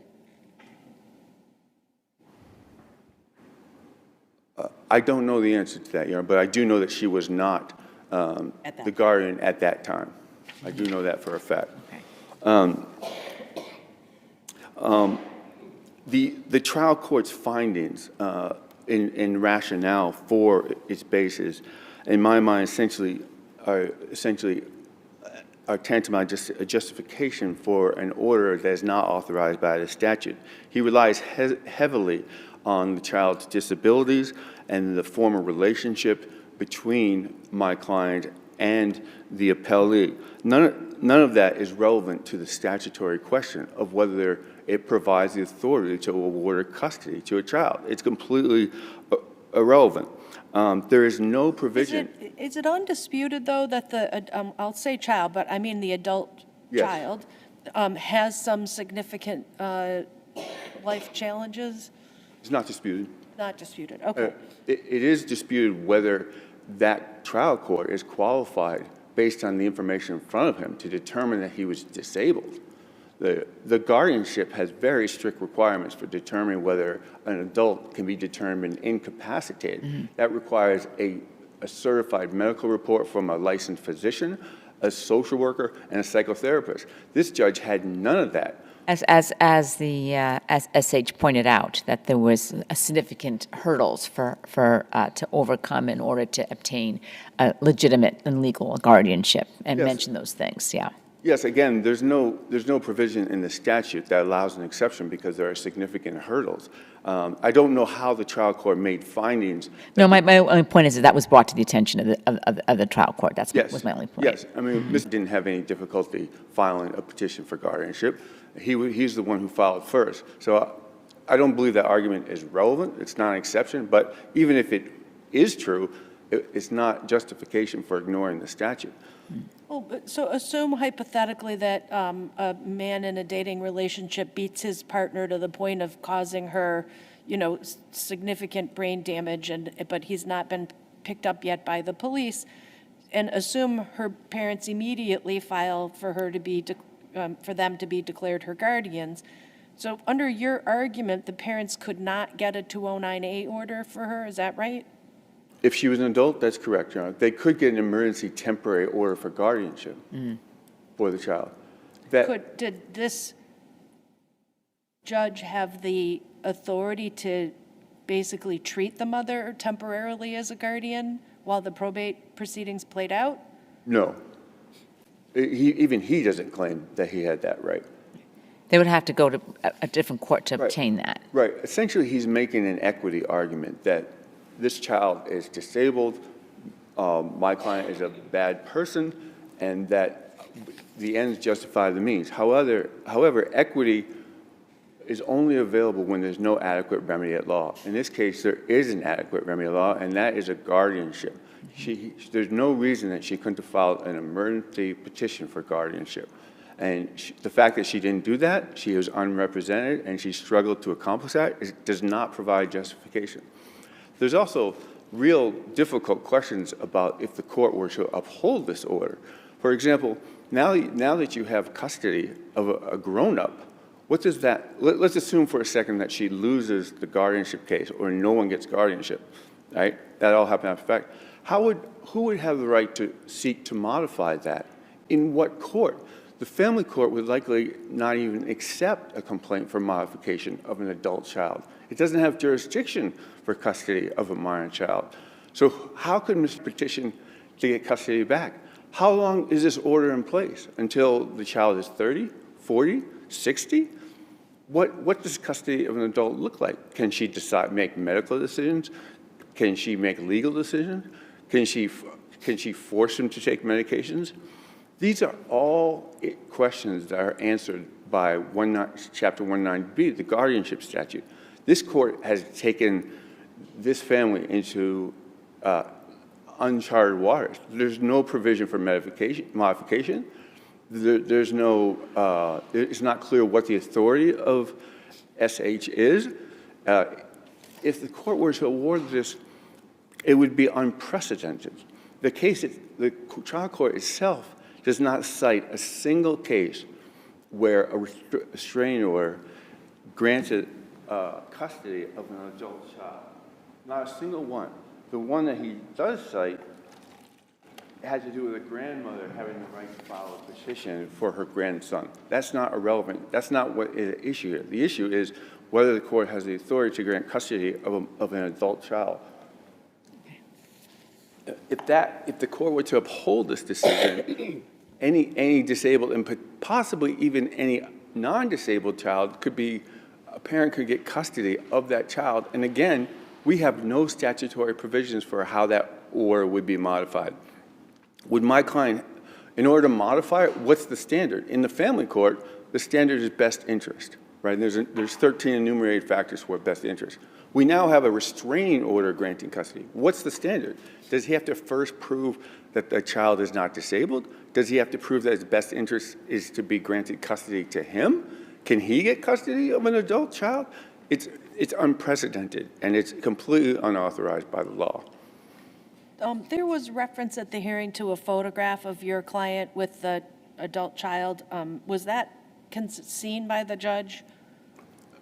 I'm sorry, a photo that I admitted? No, just there was a reference, the SH references that your client sent her a photograph of him abusing the adult child. And I'm asking if that was ever shown to the judge, because I don't think we have it.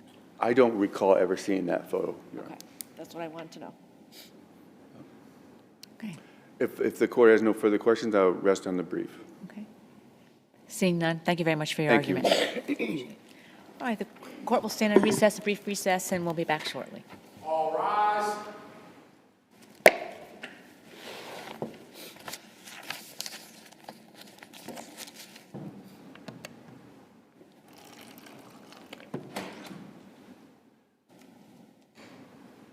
This court will stand in recess.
session. Please be seated.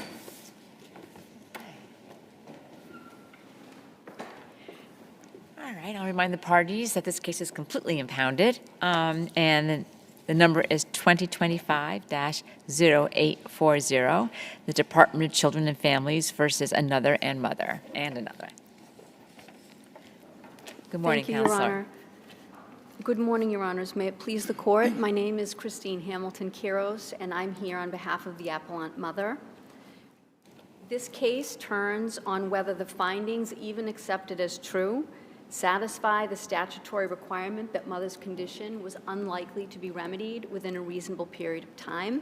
Can I interrupt you and just ask you to move the microphone a little closer to Oh, that? Yes. I That way, apologize. no, that's fine, but that way it'll capture your voice. Oh, excuse me. Thank you. So I'm not here to minimize the seriousness of the findings. That's good. Sorry. No, loud is fine. Okay. We're not asking this court to reweigh the evidence. The findings do describe ongoing use, credibility concerns, noncompliance in treatment. The inquiry, though, is whether those findings, what those findings show about the future. The question is whether, when taken together, they establish clear and convincing evidence that mother's condition was not likely to improve to satisfy the needs of this child. So I think we're going to hear argument that, you know, to the extent mother's making efforts to be in treatment or to get to some period of sobriety, that it just didn't happen, that this isn't like she had a sustained period of sobriety and then had a relapse, which I agree happens. And so in that way, the child had been waiting for a substantial period of time, and it was time for permanency. What's your response to that? Well, those findings are true, Your Honor. We're not disputing those findings. However, ongoing substance use and credibility concerns, incomplete treatment, don't make the conclusion automatic that her condition was not likely to be remediated within enough time to meet the needs of this child. It's case specific.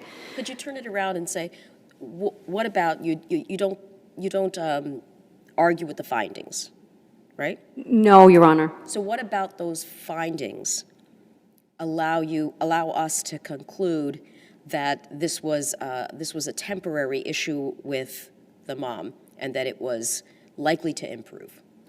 It's not anything in the findings. It's what the findings don't show, and what they don't show is that mother was unlikely to remediate the issue in time for this particular child, given there's not a bright line or a bright line rule. It's the circumstances of this child with mother's particular condition.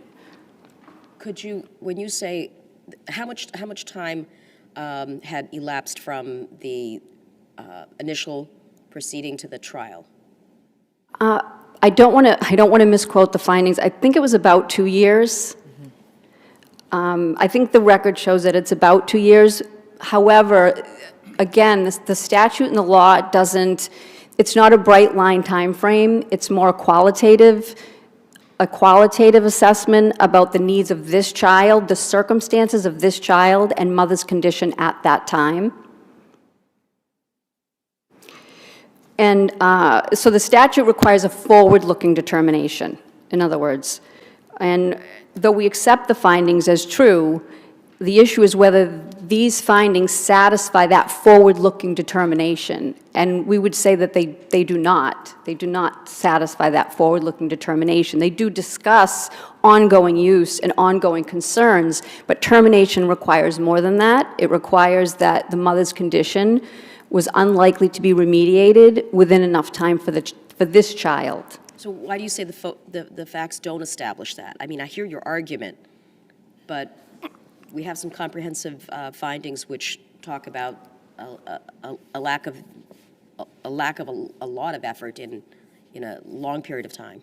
Well, substance use and credibility may support termination, but it still needs to meet the statutory standard, and the conclusion can't be assumed The conclusion has to be supported by a showing in the findings. And the judge may make inferences from the findings, but that inference also, it still must meet the statutory standard. It still must support clear and convincing evidence. And here, the findings, they support concern, but the question is whether the findings establish that the condition was unlikely to be remediated. And it's this particular mother's condition and this particular child's circumstance and needs. Well, what shows that that would be the case? What is the evidence that shows that the mother's condition will be, the term you use is remediated? So it's not what the evidence, it's not the evidence. So we support the findings. It's what is missing in the findings. And the findings are based on the record and the testimony, right? Yes. So what there would have supported findings in your favor that you would like to have seen? A finding showing that mother's condition was unlikely to be remediated, that she was unlikely to improve the condition within enough time to meet the needs of the child. You mean that she was likely to do it? That's what you want? Am I misunderstanding? Yes, there was no showing that she was unlikely to improve. And that's what the judge would have needed to show in order to terminate mother's rights, and that wasn't shown. Yeah, I hear you saying that the findings are insufficient, but I'm not hearing why are you saying it's insufficient? Because ongoing use and credibility concerns are not enough to show that her condition is not likely to be remediated. There would need to be something else in the findings. Give us an example, like something else, like what? Incarceration, a statement. I don't want to change. I mean, I don't know what it is that is the critical point here for you. Something connecting the facts in this case to her inability to remediate the concerns, the protective concerns, within enough time for this child. So she went to every visit. Visits went mostly well. In this record, the facts of this case and mother's condition, where her condition was at, did not support a termination because the evidence didn't show that the state of her condition was such that it wouldn't improve within a reasonable time frame for this child. Well, but I hear what you're saying, but she wasn't even acknowledging that she had a substance use problem really until the trial. Yes, that is true. However, I mean, the whole saying is awareness, acceptance, action. If you're not even aware you have a problem, you can't fix it. that is true, but the issue is the findings still have to support the statutory standard. They still have to support that the mother's condition wouldn't be remediated within a reasonable time. Simple, ongoing use, credibility concerns, non-compliance with treatment, those are all relevant and they're all concerning, but it has to be connected with her inability to remediate that in the near future for the child, for this child. There's been a 2-year period where there's been no showing of her acknowledging the issue of dealing with the problem. Why is the judge wrong in coming to the conclusion that this is not going to be remediated in the near term? Well, why is that a wrong conclusion? the conclusion that conclusion that mother's issues were unlikely to be resolved within a time frame necessary for the child has to be supported with a forward-looking determination, not simply on ongoing use and credibility. That comes with substance use. I'm not sure I understand what you mean by a forward-looking determination.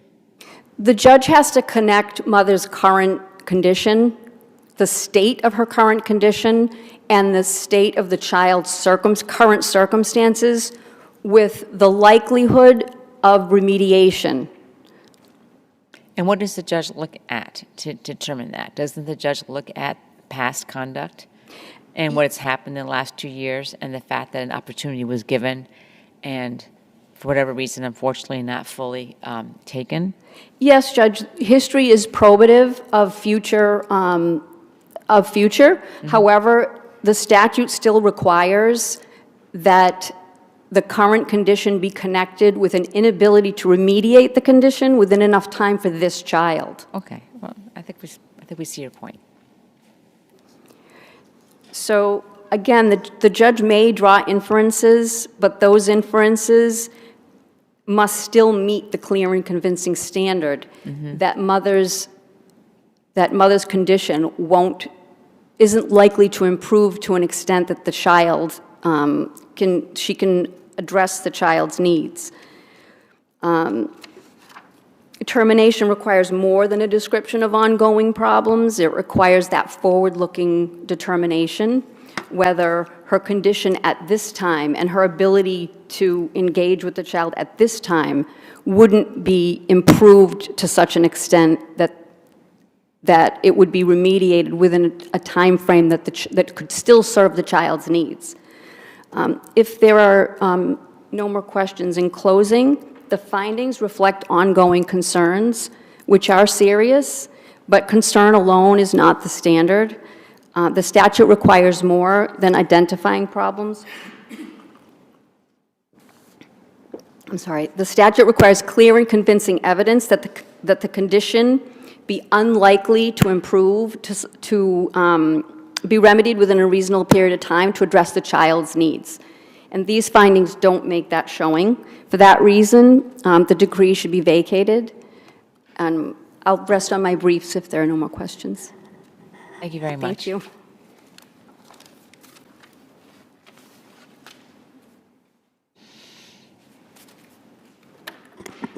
Okay. Good morning. Murphy, you have 7.5 minutes, right? I do. I see. Okay, thank you. Lynn Murphy for the Department of Children and Family. The single issue before you today is whether the court abused its discretion in terminating mother's parental rights. I think the court was abundantly clear. There were 3 factors that established mother's ongoing unfitness: her substance abuse, her mental health, untreated mental health issues, and her continued involvement with father. And the court clearly showed in its conclusions that despite 2 years in its findings and conclusions, that despite 2 years of services, mother had made no improvement. As Justice Henry pointed out, mother remained evasive, unable or unwilling to even address what the problems were. This continued right up until trial. Her testimony, while she did admit finally that she had a substance abuse problem, she also continued to be not credible and evasive. And if there's no recognition of the problem, there's no motivation or ability to really address the problems. And I think that's what we saw here, 2 years. Again, mother sporadically participated, but at the end analysis, she was not able to make any improvements whatsoever. And the court can determine future fitness based on her ability to follow services, any kind of progress. And if she had made some progress, maybe the judge would have given her time. But it's important to remember, counsel for child in this case already extended the trial, so mother had additional time. And that was insufficient to motivate mother to start really focusing on her substance abuse and mental health conditions, which she did not do. And she had no screens. Excuse me.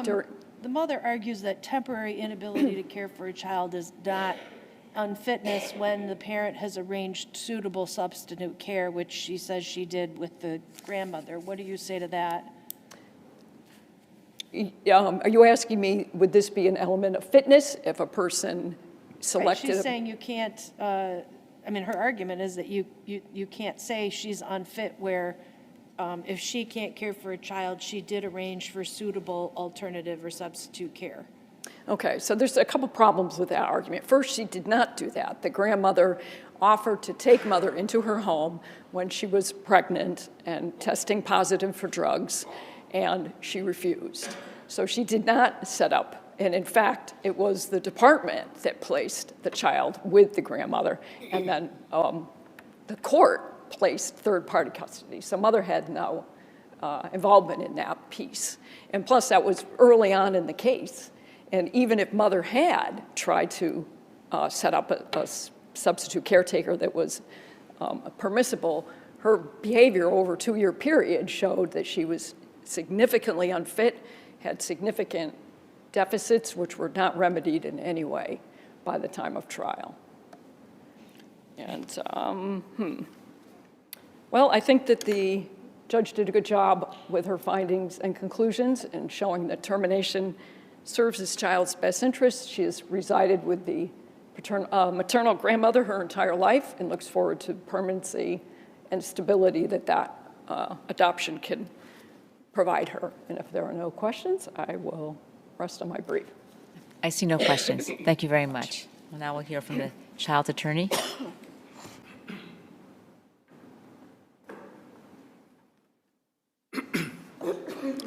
Good morning, Your Honors. May it please the Court, Peter Heffernan on behalf of the child. Your Honor, I would disagree with Mother's Counsel's reading of the law with respect to a court's determination regarding whether fitness is temporary or not. I think Carlos, Inez, and Ilona give us clear direction as to what that evaluation, what that assessment from the trial court looks like. Carlos stated that it was not inappropriate for a trial judge to consider improvements mother had made that may predict that her unfitness was temporary. Inez indicated that in assessing whether or not unfitness was temporary, it had to be more than hypothetical. It had to be based on credible evidence that created a reasonable likelihood that the parent's unfitness that parent would become fit at a finite future time. Ilona as well indicated it cannot be based on a faint hope, that the court has to have actual credible evidence before it in the record that supports that assumption. In addition, Ilona makes clear that the decision as to whether or not the evidence indicates that unfitness is temporary is a discretionary decision by the judge. For that reason, here we have, in this case, mother conceding unfitness, the court then going to the next step, which is looking for, the court is required, if there is credible evidence that mother's unfitness is reasonably likely to be temporary, the court is required to consider that evidence. I would argue that under this record, that evidence is lacking.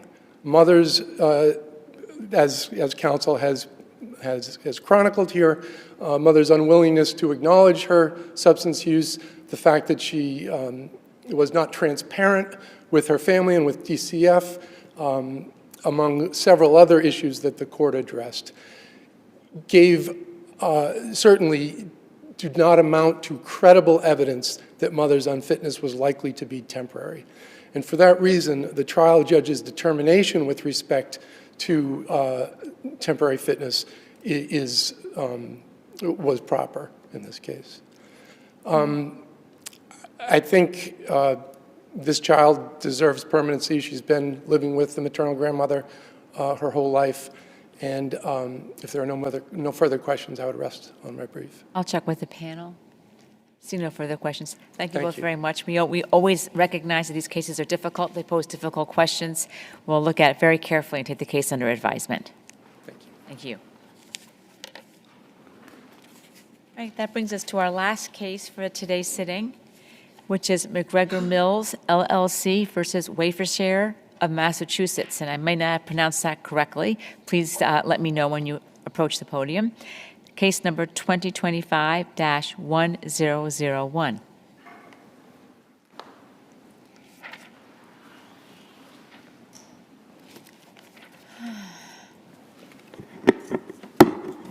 Good morning, Your Honors. My name is Jafar Sheikh for the defendant appellant Wavesier, Massachusetts, LLC. So Wavesier, is that how it's pronounced? Wavesier is how I've been calling Okay. it, Your Honor. Thank you.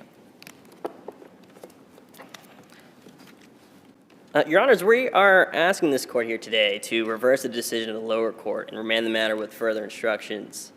At its heart, this case turns on a rather narrow issue, a rather narrow legal error in interpreting the lease that led the court to shift the burden of proof in this case. And I'll address that first, and then I'd also like to address the unsupported finding of intent in this case. Well, let me just ask you a question first. I believe your position is that the language of the lease was not properly interpreted. Is that correct? That's our primary argument, Your Honor, yes. Okay. And so how our standard review on that is de novo, is that right? That's our position on that, correct, Your Honor. Okay, so where and how would there be a reason to remand the case?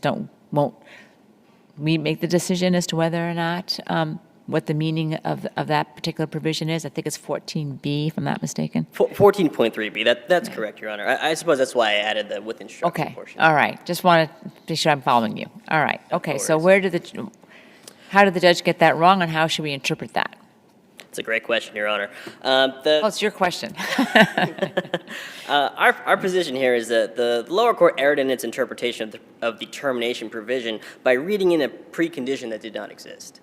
14.3b of the amended lease reads that it has two sentences, I should backtrack. It first reads that in the event tenant's cannabis cultivation and/or product manufacturing and retail licenses necessary for the permitted use at the premises are not issued, tenant shall have the right to terminate this lease upon 90 days of written notice to the landlord. Okay, that's it. That's what it says. That's license not issued, 90-day notice. That's right. Exactly. That's the first part of the termination provision. In this case, we believe that Wavesir established that. Notice was sent in February of 2022 that stated that a license did not issue, and therefore they're sending this 90-day notice to terminate the lease. Okay. Isn't there an implied covenant of good faith that your client would apply for a license? That may be true, Your Honor, but in this case, and I think I try to add some background to this, that there were issues with the electrical output of the building. And for that, and I know that's not entirely in the record. And there's a helpful finding for you that the judge said the evidence establishes that at some point your client determined that the electrical capacities of the rental site were such that the needs of a cannabis business could not be met. I think you'd take that one step farther and say you couldn't actually get a license because of it, right? Exactly. And does the record show how much money the tenant would have had to have spent to get the electrical system to the point where you could qualify for a license? I don't believe that evidence is in the record, Your Honor. But to add to that point, it's more so about the futility of applying for the license, right? Would Wavesir... Well, the futility without making changes. Correct. So, because I asked that because it seems like there are other lease provisions that might have obligated your client to make those changes. So, paragraph 3.2 of the lease definitely makes clear, it literally says the landlord has no obligation to perform any work whatsoever in order to prepare the premises for tenant's occupancy hereunder. So it's definitely not the landlord, right? I agree with that, Your Honor. And in this case, I would say that, since we're focusing specifically on the termination provision, that's not mentioned in the termination provision, that, in this case, that first sentence specifically focuses or states that, Wavesir can terminate its lease just upon notice in the non-issuance of a license. I think that our position there is those are two elements that they would need to satisfy. But your position is essentially that you can terminate if you didn't even apply, and the lease definitely doesn't say that. That's correct, Your Honor. It does not say that, but our position is that... That's saying the same thing as saying did not obtain. Did not obtain is exactly what we're probably going with, yes. Right. But to Justice Henry's point, that's not what it says. It doesn't, in other words, it just, You are interpreting that particular section to mean that, correct? We're interpreting it in the most literal context, in that if a license did not issue. That's it, no matter what, as I said in the beginning, as I posted in the beginning, for whatever reason. Correct. You're saying, okay. Correct. So there's another paragraph in the lease, paragraph 3.4, that specifically refers to electrical equipment, and one could argue that that provision put the burden on the tenant to connect appropriately to the grid. It's a long paragraph, but basically it says the tenant shall, I think, bear the sole responsibility, be solely responsible for any connection to the electrical distribution system of any fixtures, appliances, or equipment which will operate individually or collectively at a wattage in excess of the capacity of the electrical system serving the premises. And so why doesn't that then put the burden squarely on your client? I think we would refer back to the language of that provision, Your Honor, in that the section 14.3b does not explicitly state that. I suppose that in this case we are, getting more into the second part of that termination provision, which is getting at the intent portion, right?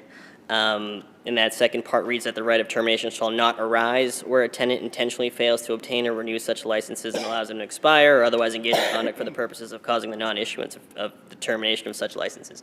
Since we're just looking at the interpretation in this case, or for now, we believe that because McGregor is relying on this provision, or relying on this sentence, that the burden of proof has actually fallen on them to show that Wavesier intentionally did not go ahead and apply for a license. Well, just whether or not that's the case, what evidence at all was presented by your client that there was no intention? That there was no intention? Right. Well, Your Honor, I think in this case, we're relying on the record, right? In the lower court, there was no evidence put forward by Wavesier. Instead, it was really just that notice of termination from February 2022. Okay, so there was none. So to prevail, your argument is that we didn't have to, not our burden. Burden is on the landlord, and what was presented by the landlord was not sufficient, in your view. And that's our position, Your Honor. Yes, I think the only and if we were to determine that that's not the case, that you had the obligation, there's nothing, you did not present anything. So if we were to go accept that, as the judge did, you don't have anything to rely on in the record to show intention one way or the other, correct? I would say that in this case, the only piece of really relevant evidence as to the intent is electricity, is the piece about not being able to obtain a license? It would be what McGregor had submitted, which was that public list of entities who were applying for a license from the Cannabis Control Commission. And I think that confirms that, Wavesier did not get the license. It admitted that in the February 2022 notice of termination, but it does not actually get at the intent behind. Well, it confirms it did not obtain a license. Doesn't it also confirm that it did not apply for one? That's correct. Okay. And I think that's important, Your Honor, because it just goes squarely to the facts that there was no license issued. We're not contesting, that point at all, but it does not illustrate anything about intent from our position. It may be slightly probative, but I think that just based off that piece of evidence, it does not establish that, Wavesier intentionally did not go ahead and get the license. As we kind of described, there was a rationale behind not getting the license because one would not issue. And furthermore on that. I understood your position to be that you intentionally decided not to apply. I mean, there was a decision made not to apply for a license, right? Correct. That's correct. That was because of the cost of upgrading the electrical system, right? That's correct. And on that point too, Your Honors, it's the language of this provision also discusses licenses necessary for the permitted use at the premises, right? I know that in the termination or the rejection of the termination letter that was sent by McGregor, I believe the language in that letter was alluding to a multitude of licenses necessary for the permitted use. It wasn't really until the end, towards the end of this case, where it specifically referred to the Cannabis Control Commission license. So with that being said, Wavesier was pursuing necessary local licensing to get the building going, right? The Wavesier, in fact, amended its own lease agreement to obtain additional space in the building because it was looking forward to obtaining that license. So I think those facts are probative of the fact that Wavesier had every intention to pursue the license. So in looking at the amended lease, there's a reference in one of the paragraphs I mentioned, 3.4, to an Exhibit E, but I don't see an Exhibit E attached or anywhere in the record that we have.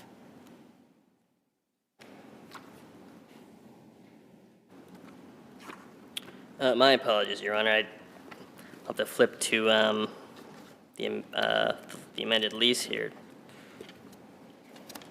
It starts at Record Appendix 124, but 3.4, I think, is a little further.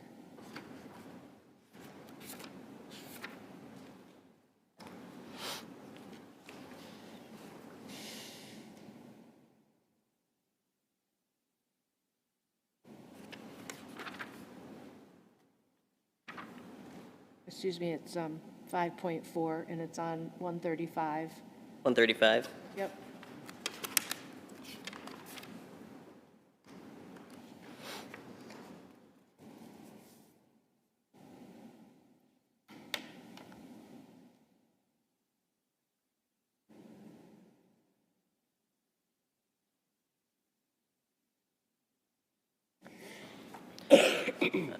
Your Honor, this was taken directly from the record that we had in the lower court. I can double check where that Exhibit E might be. It might have erroneously not been included in the record appendix, but I don't think it's here.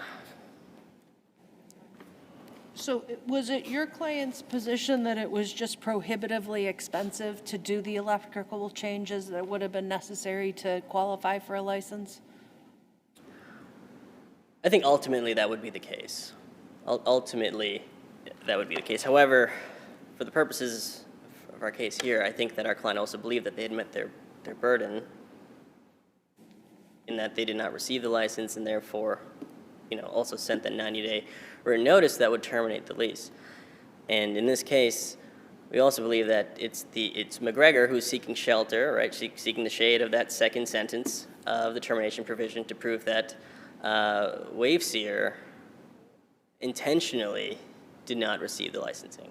Well, let's take an extreme example and say it would have only cost $1,000 to upgrade the electrical and your client decided not to do that. Would that be an intentional failure to apply for a license? I think if you look at the totality, right, of the facts behind it, in this case, Wavesier had an original lease with McGregor in June of 2020, and then a couple months later decide that they want an additional floor to continue their operations, and then they continue to work with the landlord to build out the building so that they can, operate their cannabis cultivation business. I think looking at those facts, in conjunction with that, I think would tend to suggest that Wavesier had every intention of going forward with the business. But that intention could change. And the intention is attached to obtaining the licenses, which they, at some point you've agreed, they decided not to do because of the issue with electricity. Correct, and that's with respect to the Cannabis Control Commission license, right? In that case, it became prohibitive to go ahead and go forward with the Cannabis Control Commission license. And to Justice Henry's point, how do we know it's prohibitive? Because we don't know in the record what the cost actually would have been.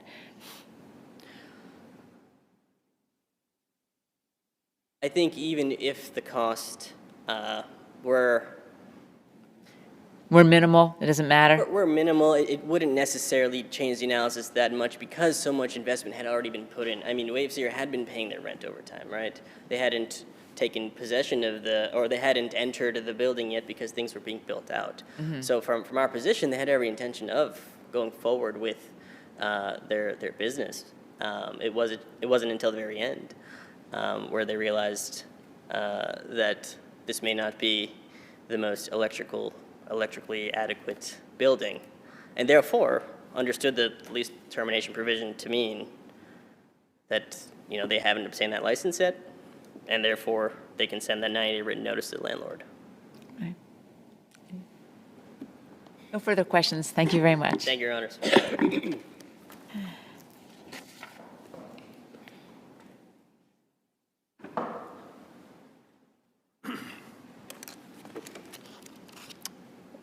Morning, Your Honors. Paul Foley on behalf of the appellee, McGregor Mills. As the record shows, I was counsel to McGregor Mills pretty much from the inception of this case. I can represent to the court that I did not draft the lease, but I did obviously draft the letters of termination, and then also obviously have carried the case through to the present day. So if there's any questions about the background of the case, I'm certainly happy to address those as best I can. A couple of points I just wanted to reply to in terms of my brother's comments to the court. And I don't mean to misinterpret anything that Attorney Sheik represented, but one of the things that he seemed to be alluding to is that the licensing provision, the 14.3b provision, wasn't necessarily as to cannabis licensing, that it somehow applied to other local licensing in the community. The very title of that 14.3 provision is about cannabis licensing, and the very text of 14.3 is very specific about the fact that it applies to cannabis licensing. It has nothing to do with building permits or anything of that nature. So when it says obtain or renew such licenses within the paragraph, you're saying that refers only to cannabis licensing? Yeah, correct. If you look at the title of the provision, Your Honor, the title of the provision is Non-Issuance, Expiration, Termination of Tenants' Cannabis-Related Licenses. Cannabis-related. Cannabis-related licenses. And any notion that this is something other than cannabis-related, I think is erroneous. Well, when preparing the building in order to use it as to produce cannabis, wouldn't that be cannabis related? I mean, isn't the whole enterprise here for the production of cannabis? Yeah, the two separate issues. Obviously, one of the factual issues that we drew out on those post-trial motions to the trial court was alluding to the Cannabis Control Commission's records in terms of who had actually applied for any sort of licensing.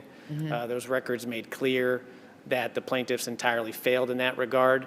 Had they, and this isn't part of the record, but I can represent to the court that had they in fact engaged in that cannabis licensing, part of that licensing would have included a review of the building itself and whether or not the building was secure enough the security concerns are paramount in this space, but there would have been a review of the security issues. And there may have been some review of electrical issues. My brothers, after the trial, tried to introduce evidence to that effect, but I would strenuously argue to the court that, as the court pointed out itself, there was no evidence of this issue put in front of the trial court at the time of the hearing. Would the application for the cannabis license have been futile without changes to the electrical system? No, it wouldn't have. And the reason I know that, Your Honor, is because, and this gets to some of my frustration with how this was litigated.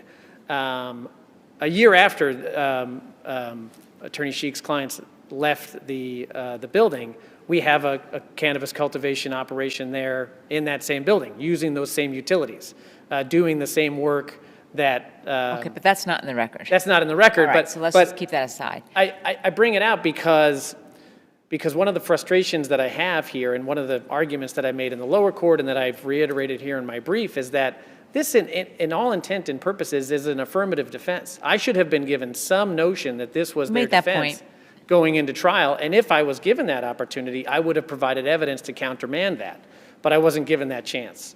In fact, The only reference in the entire. There also is no offer of proof, right? Saying that that what is present right now, what the landlord is offering, one would be sufficient, or two could be easily changed. Correct. I don't believe in the evidentiary record. Do we have any idea how much it would have cost? I mean, I don't even, the reason why we're not going to accept your representation of what happened afterwards, which we're sure is in good faith, but because there's too many questions involved. What did it cost that person? Yeah, correct. right. I am not asking the court to. No, I understand that. take- I understand that. I am only pointing it out for the frustration in terms of how this was, Right. how this was litigated, how it was pleaded. There was no answer filed. There were no affirmative defenses filed. The first time that I became aware that the electrical issues were an issue for. Was at the damages hearing, For this yeah. defendant was paragraph 12 of their post-trial brief. Well, that was before the hearing on the damages, right? That was after the heering on the damages. Oh, I We see. had, All right, thank you. Had the hearing, I had presented my evidence. Attorney Dunbar asked the court for some time to file post-trial motions. He filed his post-trial motion. The very last paragraph of that post-trial motion, paragraph 12. Then were there arguments on that afterwards? Because there was some, Correct. oh, okay, now I understand. So there Yeah. wasn't, okay, so it was after your Correct. hearing on damages, but also there was, following that, there was an argument on your request. Now I understand. Because I Correct. knew I read about it. Thank you. And one of the do you court, think- sorry, Your Honor. Who do you think had the burden of proof on that second sentence of the key lease provision? I think this is actually directly on point with the case cited by my brother, which was Patriot Power. If you look at the case of Patriot Power, it involves a landlord and a tenant, very similar to our situation. It's a declaratory judgment action, but I think some of its findings apply in this case. You have a situation where the tenant says that it had an ongoing lease obligation, but it had an option under the lease to terminate that ongoing lease obligation if it satisfied the provisions of that option. The option provided that they had to provide a certified mailing to the landlord by a date certain. I think it was September 30th. The tenant says, I provided that date certain, we provided a certified mailing. The trial court said that the landlord had the burden of proof to show that they didn't send the mailing, and the court overruled that and said no. The court said, one relying on a condition to avoid a contractual obligation has the burden to prove the occurrence of the condition.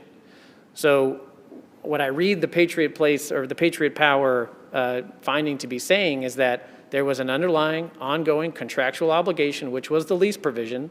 The tenant was arguing that it had properly invoked the option, and the court was saying, you have the burden of proof to show that you don't have the ongoing lease obligation. I think it's directly on point with our facts. We've got an ongoing lease obligation. The tenant is trying to invoke a provision under the cannabis licensing to say this obligation should terminate. It's their obligation to prove and their burden of proof at trial to show that, in fact, that they met the provisions of that 14.3b provision. So I definitely hear your argument. If we were to disagree with you and say your client had the burden of proof, do you think they met the burden of proof? I think 100%. I've done it in my brief. I've laid out to the court what I think the salient testimony is from Peter Heelan, who was the only testimony of record. I've bullet pointed that for the court in my brief. There's about 5. This isn't obviously a robust factual scenario, but I've done what I could to show the court that there are, in my mind, 5 pieces of concrete evidence that show that there was a complete failing on the tenant's part to invoke 14.3b. On 14.3b, I would just point out that the language is this condition, this termination provision shall not arise if the client does not go after licensing. And that's exactly what happened here. So the precondition and how this was interpreted, that's exactly on point with the letter of this lease. It does not arise unless you have properly sought the licensing at issue. And I don't mean to be short, but if there are no further questions from the bench, at this point I would just rely on my brief. I know this isn't necessarily the facts, but if it was going to cost $1 billion, I'm picking an extreme number, for them to upgrade the electrical to comply with the licensing laws, do you feel like they would have had to bear that cost and make the application? think it's a good question. I think it goes back to possibly the good faith and fair dealing situation that you were talking about, and whether or not we'd then be kind of outside the penumbra of what would be fair and reasonable under the contract. I think, and maybe it's not exactly on point with your question, but 2 points that to me strike me as odd is, if you look at their termination letter, there's no reference to there being an issue with the electrical componentry of the building. No reference whatsoever. This, I apologize, I would have the reference for the court, but it's RA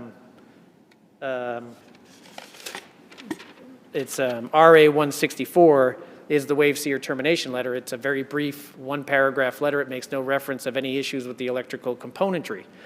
In addition to that, and I didn't reference this in my brief, but Peter Heelan, on his testimony, and I apologize again because I don't have the exact site, but when asked on the stand whether or not there were any complaints about the building, he testified there were none.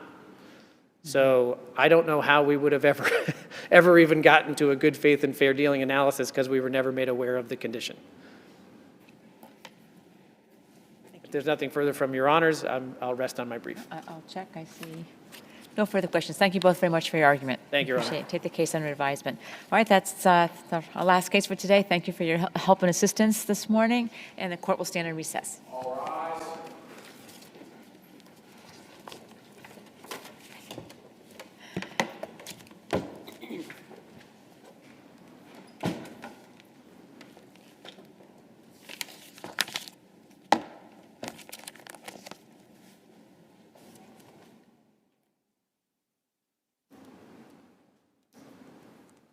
We'll stand in recess.